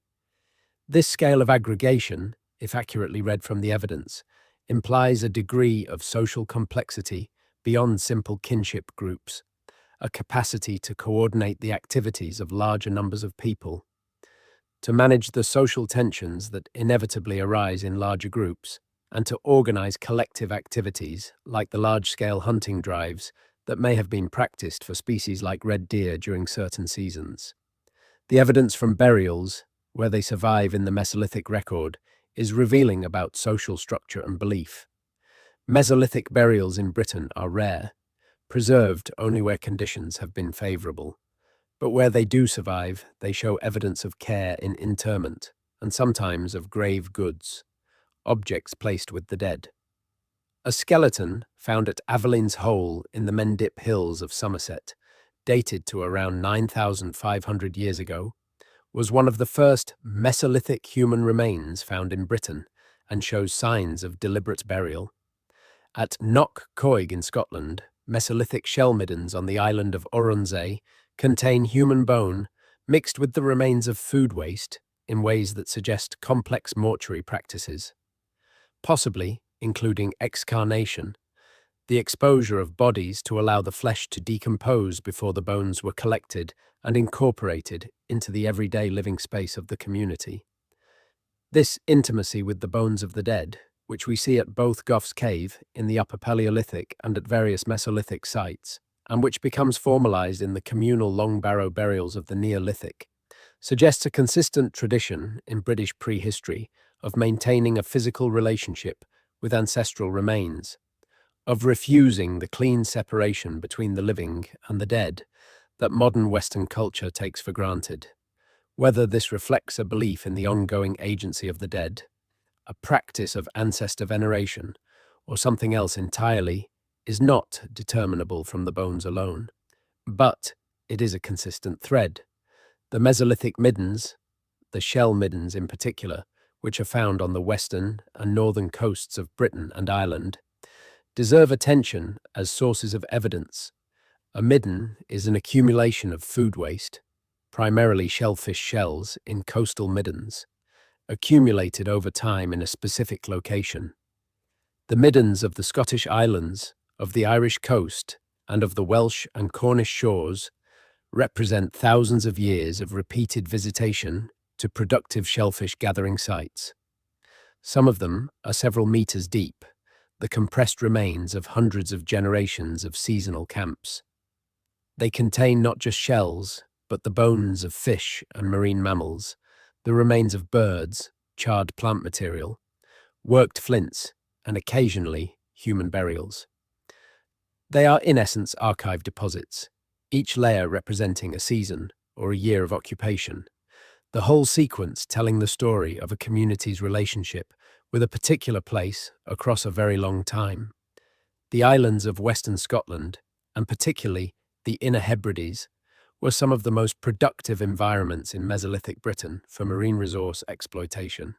The clear, cold waters of the Atlantic off the Hebridean coast are extraordinarily rich in fish and shellfish.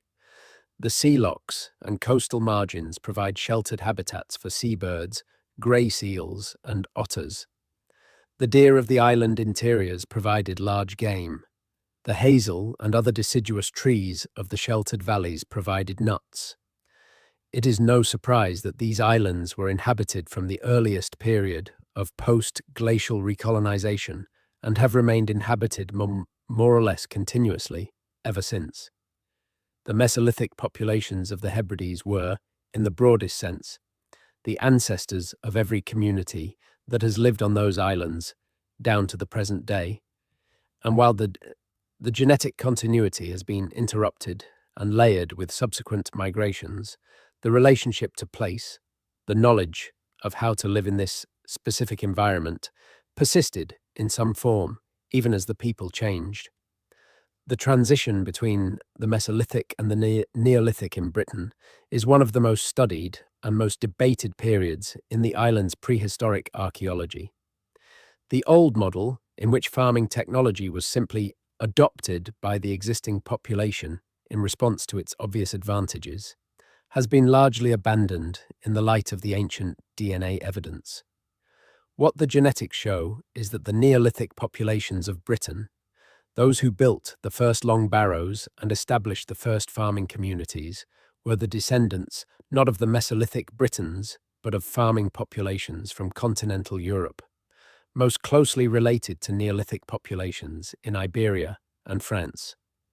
The Mesolithic genetics, the genetic signature of the hunter-gatherer populations who had been living in Britain for 5,000 years, were almost entirely replaced within a relatively short period after farming began.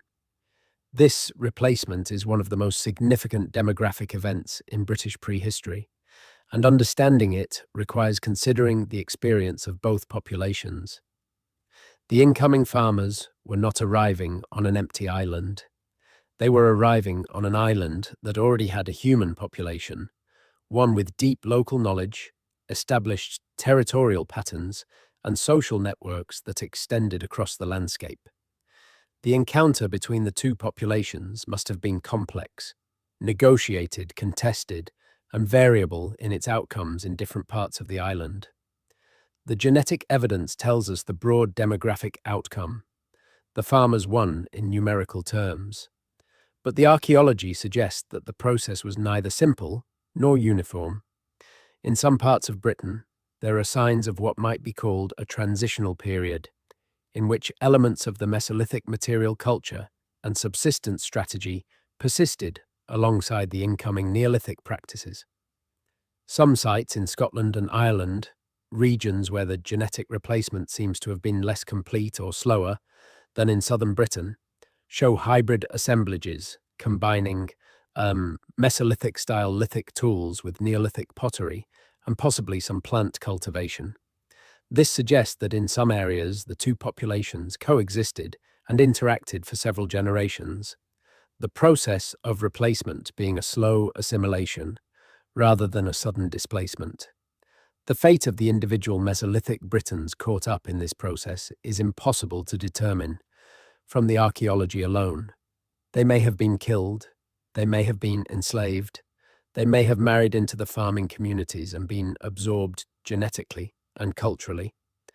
They may have retreated to marginal environments where farming was impractical. The high moorlands, the rocky coasts, the deep forests, and continued their way of life for several more generations before the cumulative pressures of disease, habitat loss, and population competition made it untenable. Most likely, all of these things happened in different places and at different times, the messy reality of a demographic transition playing out across decades and centuries, across an entire island.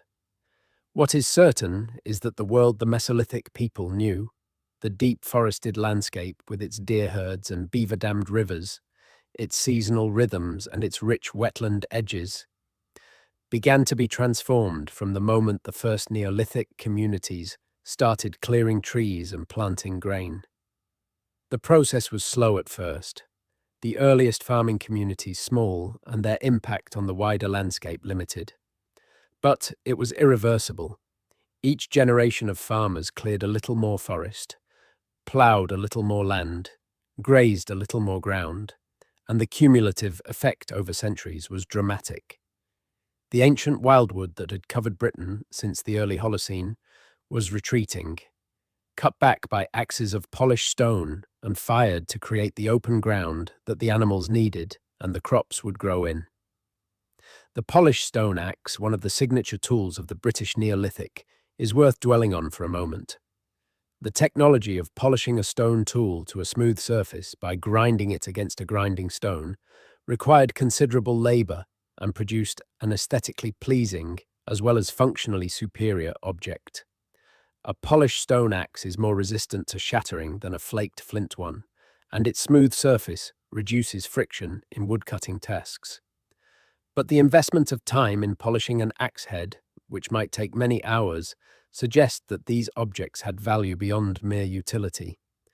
They were made carefully, traded widely, and sometimes deposited in contexts that suggest ritual significance rather than simple discard when worn out. The axe factories of the British Neolithic, sites where particular types of hard stone were quarried and worked into axe roughouts for trade, demonstrate the existence of organised, long-distance exchange networks across the island. The great Langdale quarries in the Lake District produced axes from a greenish volcanic tuff that can be chemically fingerprinted and traced in the archaeological record across the whole of Britain and Ireland. Axes from Langdale have been found in East Anglia, in Ireland, in Scotland, in southern England, hundreds of kilometres from their source. The people who produced them were not simply making tools for local use. They were producing a commodity with exchange value, traded along networks that connected communities across the whole island. The movement of axes around Britain was not simply a matter of economic exchange.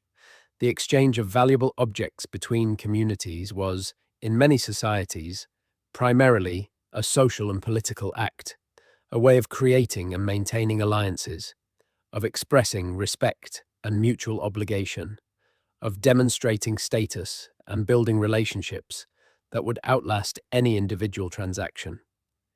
When a Neolithic community in the Thames Valley received an axe made from Langdale tuff in the Lake District, the axe was not just a tool, it was a material statement about the relationship between those communities, a physical token of a social bond that needed to be maintained and reciprocated.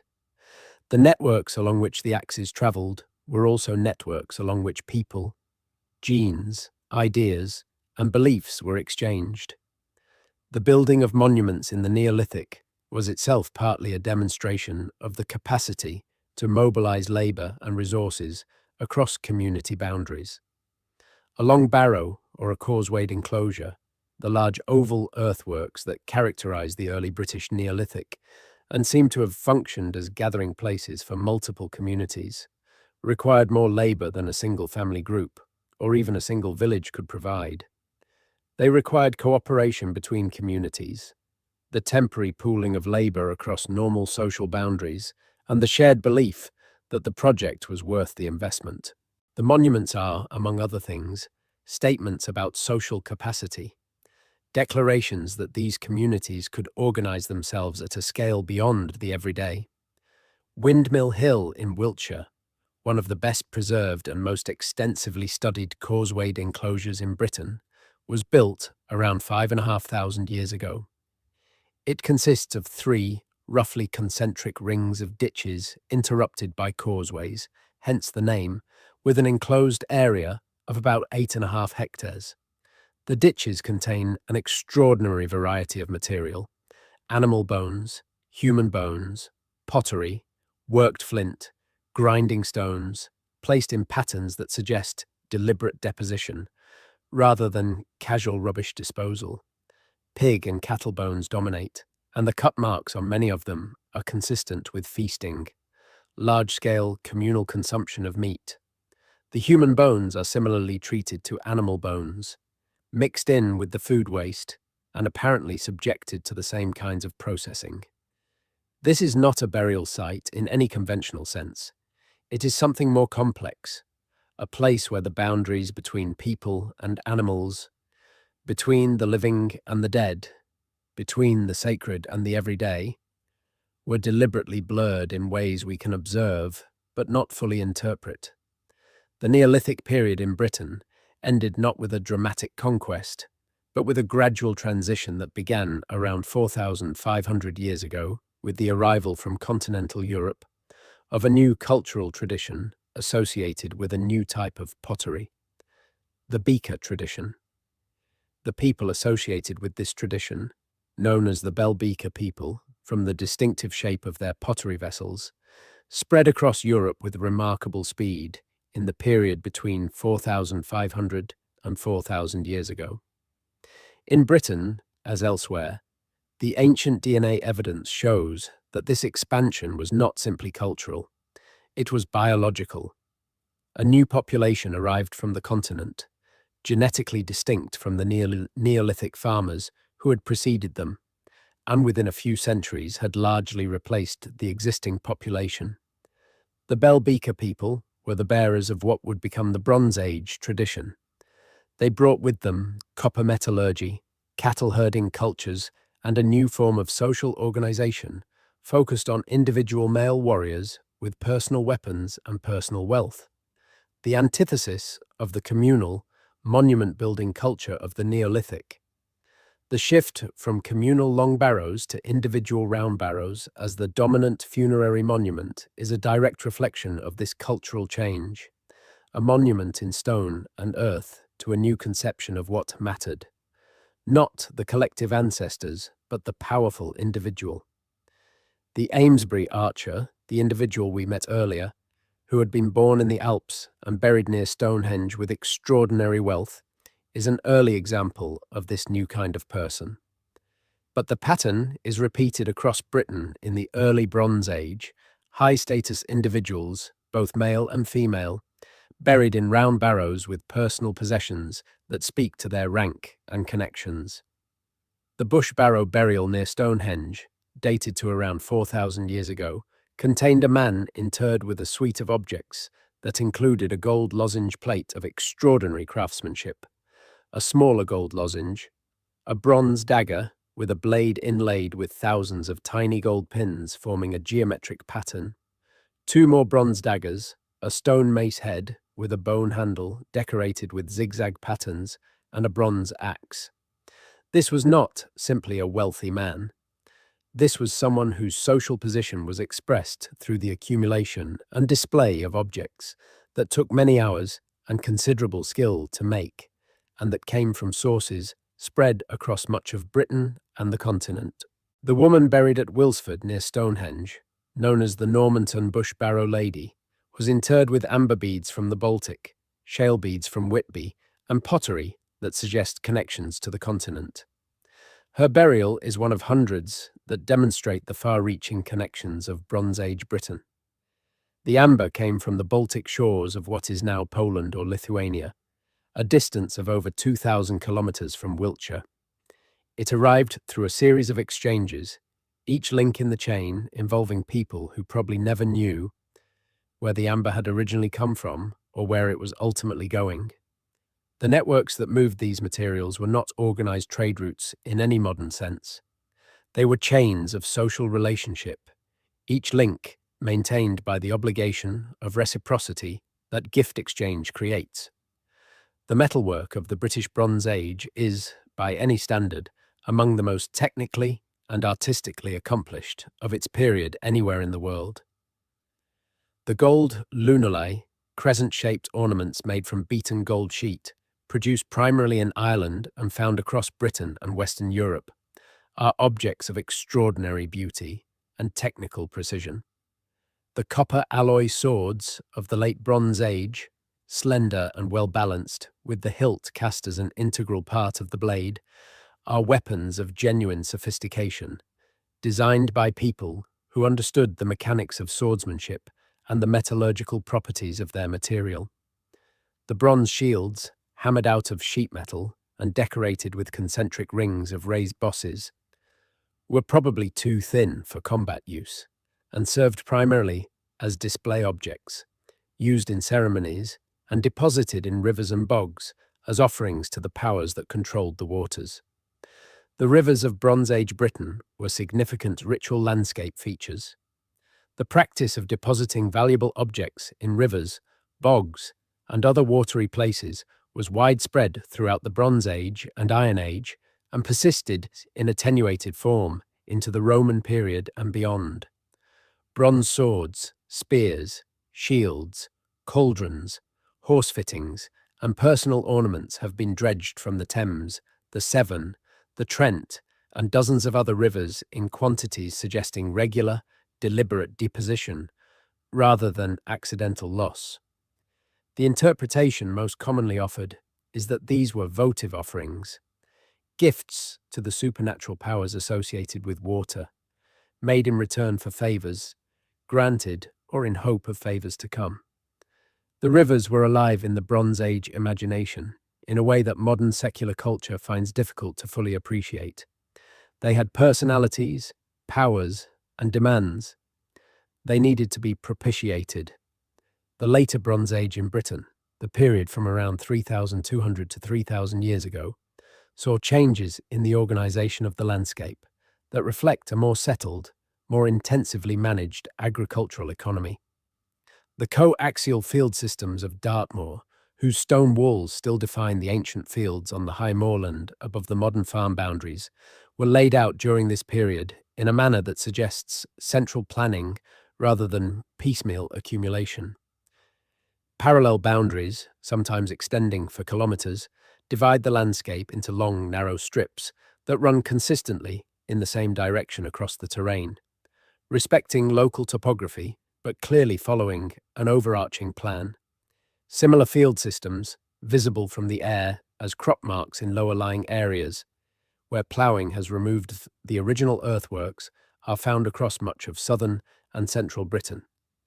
The abandonment of many upland areas during the late Bronze Age, a period of several centuries, around 3,000 years ago, when settlements on Dartmoor, the North York Moors, and other high ground were deserted, has been attributed to a climate deterioration that made these marginal environments too cold and wet for reliable crop production.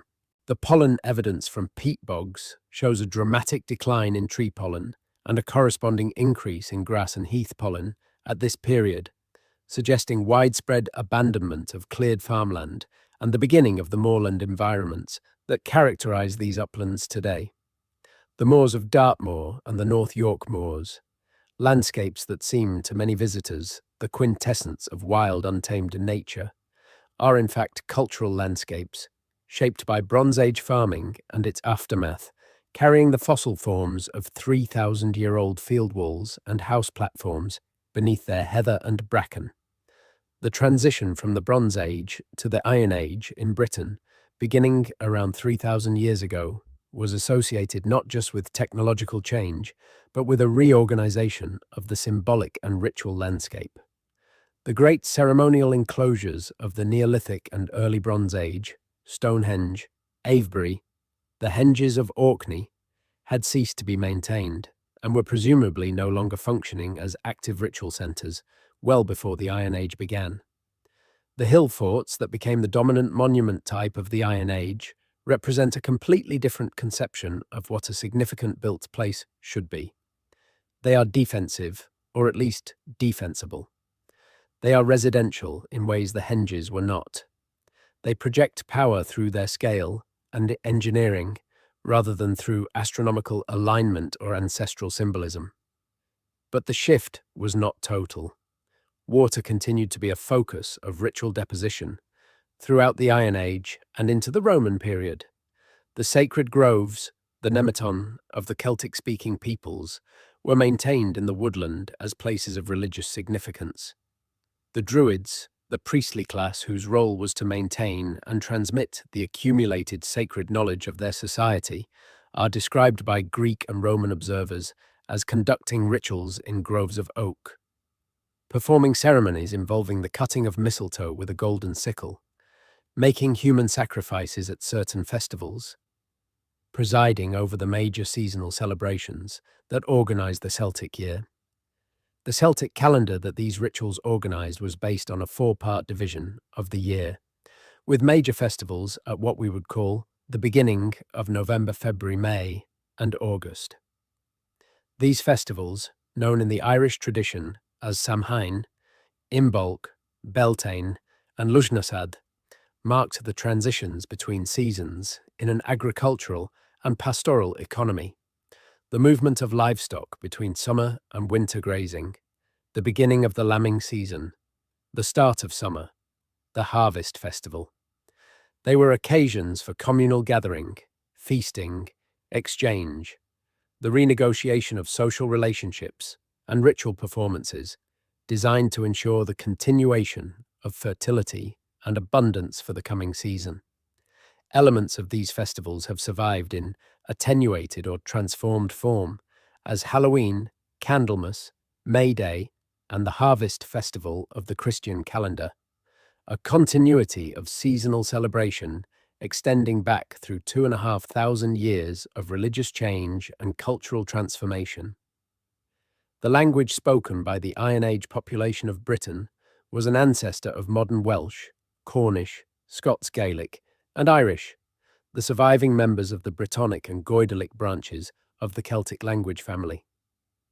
The Celtic languages, like all languages, reflect the world of their speakers in their vocabulary, their grammar, and the conceptual categories they encode.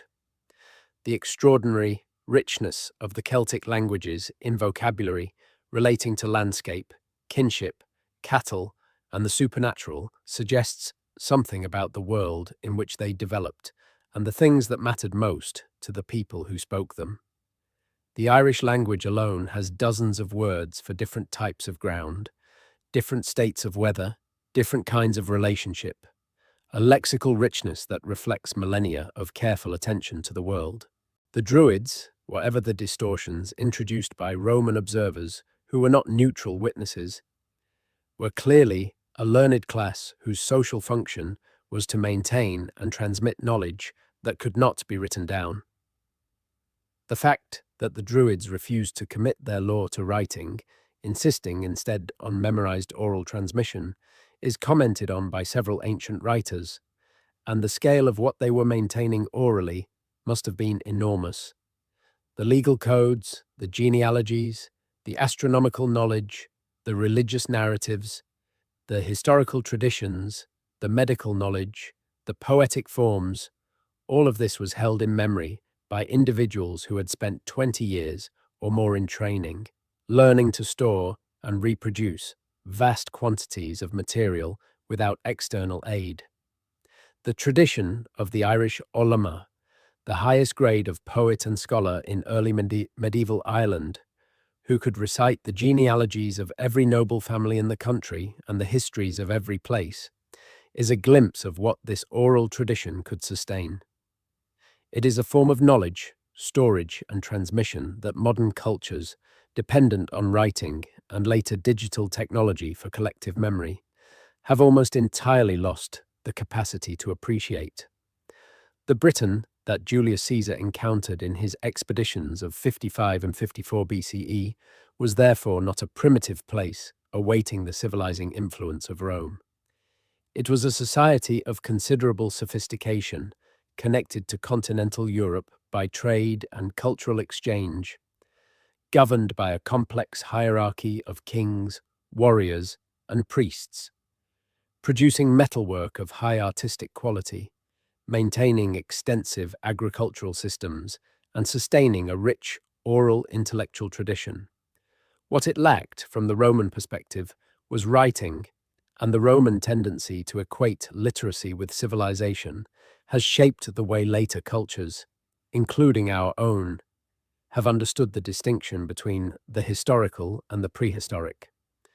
But by the time Caesar arrived, Britain had been inhabited continuously for at least 7,000 years since the last recolonization after the Ice Age, and intermittently for nearly 1 million years before that.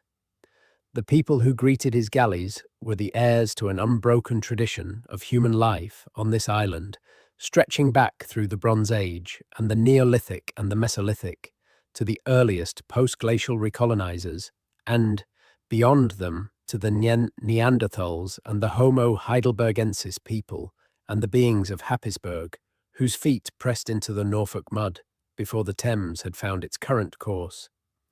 That is the history Caesar was interrupting, not replacing, not ending, interrupting, because the island and its people continued. The Roman occupation lasted 4 centuries and left a deep material and cultural legacy, but the languages of the pre-Roman population survived in the western and northern peripheries and eventually reclaimed much of the territory the Latin of Roman Britain had never fully penetrated. The Anglo-Saxon migrations of the post-Roman centuries brought new genes and a new language, but again, the older populations persisted in the west and north, and in many places in the east and south as well.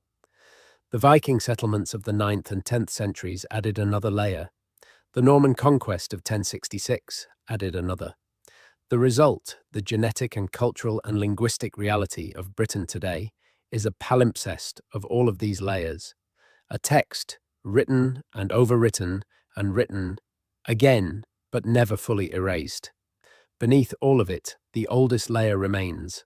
The people who first walked this island, who first watched the sea swallow Doggerland from the shore, who first cleared woodland with polished stone axes and planted the first seeds in the broken earth, who first poured molten bronze into stone molds and first swung iron swords at their enemies, who first engraved horses on cave walls in the dim glow of tallow lamps and first arranged the skulls of their dead in the chambers of long barrows. They are not gone. They are present in the landscape, in the stones, in the bones, still waiting in the earth to be found, and in the DNA of every person on this island who traces their ancestry back beyond the horizon of written records. The 100,000 years before history did not disappear. They became the foundation on which everything since was built. Every farmer who ever ploughed a field in England, every shepherd who ever moved a flock across the Pennine Hills, Every fisherman who ever set out from a Cornish harbour into the Atlantic was following, in ways they could not have known, in patterns of human activity that had been laid down on this island across a span of time that makes all of their named, documented history look like the merest fragment of the whole. That is the true scale of the British story. Not 2,000 years, or 500, or 1,000, nearly a million. A million years of human life on this island, in all its changing forms, across all the ice ages and warm periods, through all the extinctions and migrations and replacements and continuities. Nearly a million years of people watching the same sun rise over these same hills, watching the same seasons turn, hunting and fishing and farming and building and burying their dead and making art and telling stories and wondering, as every human generation has wondered, what it all means and where it all goes. We are part of that story. All of us who care about this island and its past are the latest chapter in a narrative that is nearly a million years old.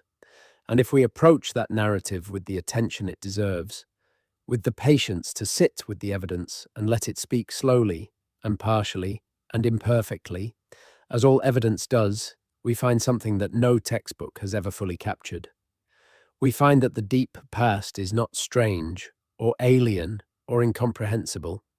It is recognizable. The people in it, however different their technology, however distant their languages, however foreign their specific beliefs, were doing the same things that people have always done.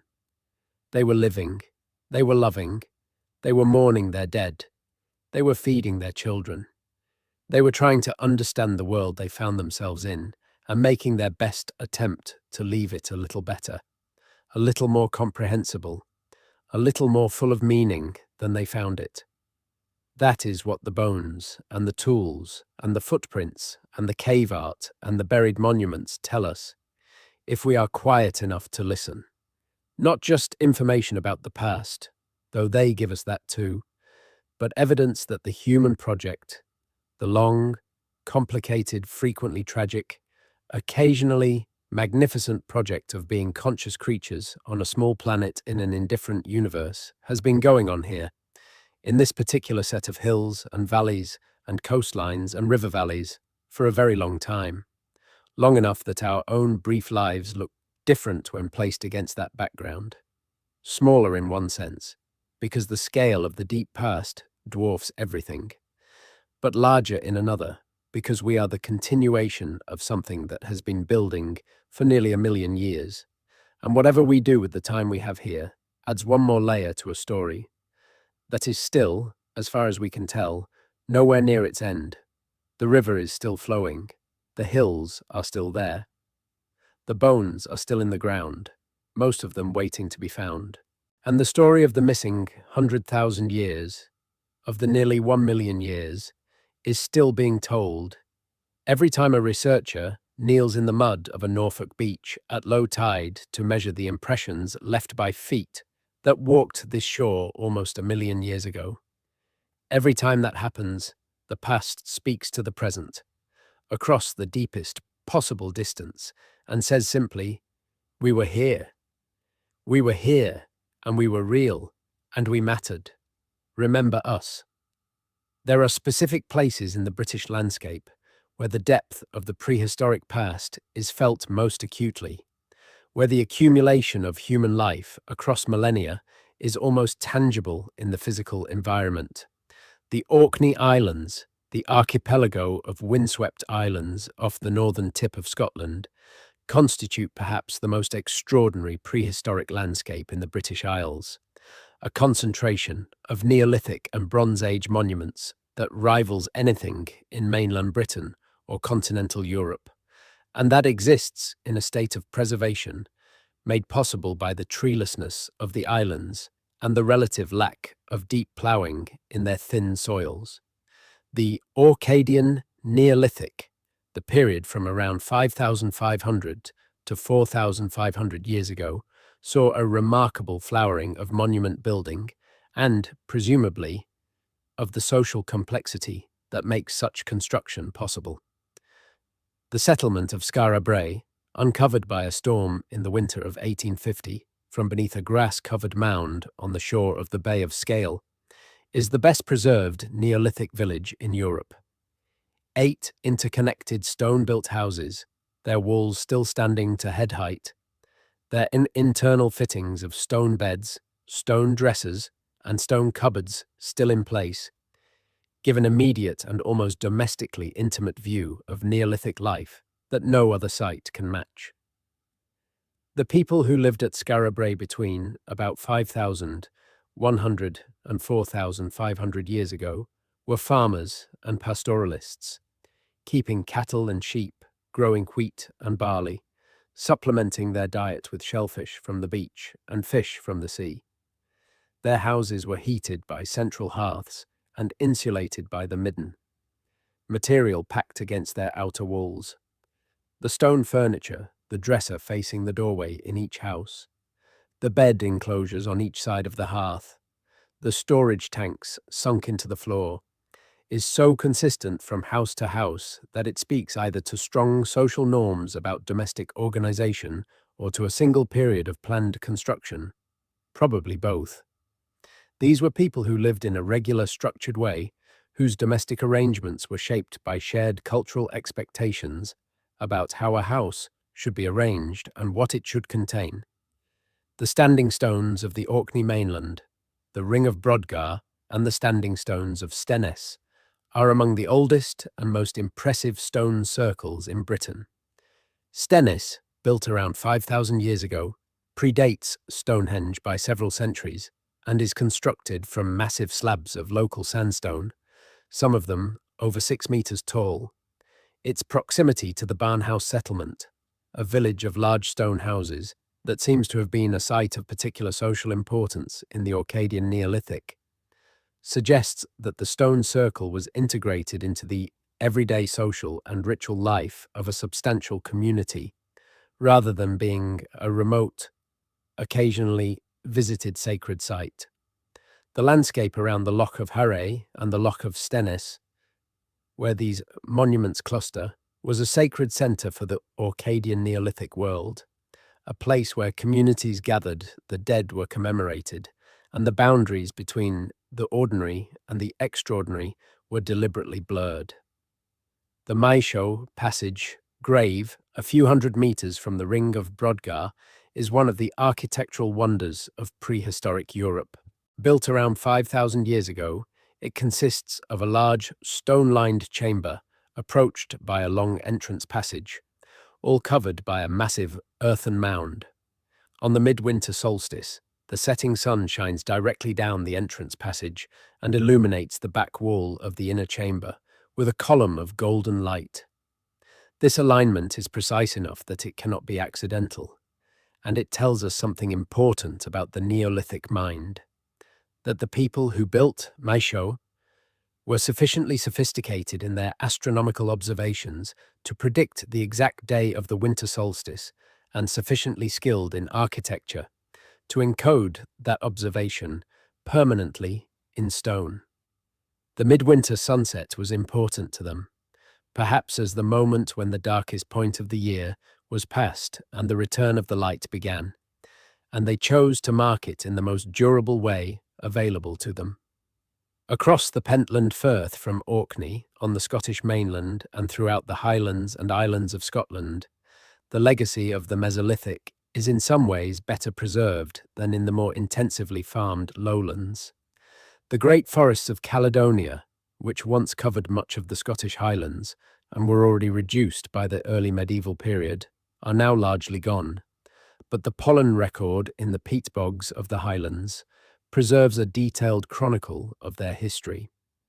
The same pollen sequences that record the post-glacial spread of birch and hazel, and eventually oak into Scotland, also record the first evidence of human forest clearance. The rise in cereal pollen and the decline in tree pollen that marks the beginning of the Neolithic in each locality, and the subsequent fluctuations that reflect the changing intensity of human land use across 4,000 years of prehistoric farming. The people who worked this land across all the millennia before Caesar and before any written word preserved in Britain, did not think of themselves as prehistoric. They thought of themselves as alive, as present, as the inheritors of everything their parents and grandparents had taught them, and the founders of everything their children would know.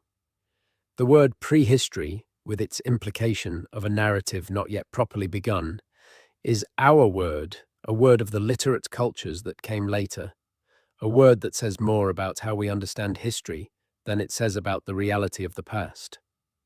The past was not less real for lacking records. The people were not less human for lacking writing. The lives were not less meaningful for not being commemorated in any form that we can read. The challenge of prehistoric archaeology is always partly a challenge of imagination. The effort to reconstruct not just the physical facts of how people lived, but something of what it felt like to live that way.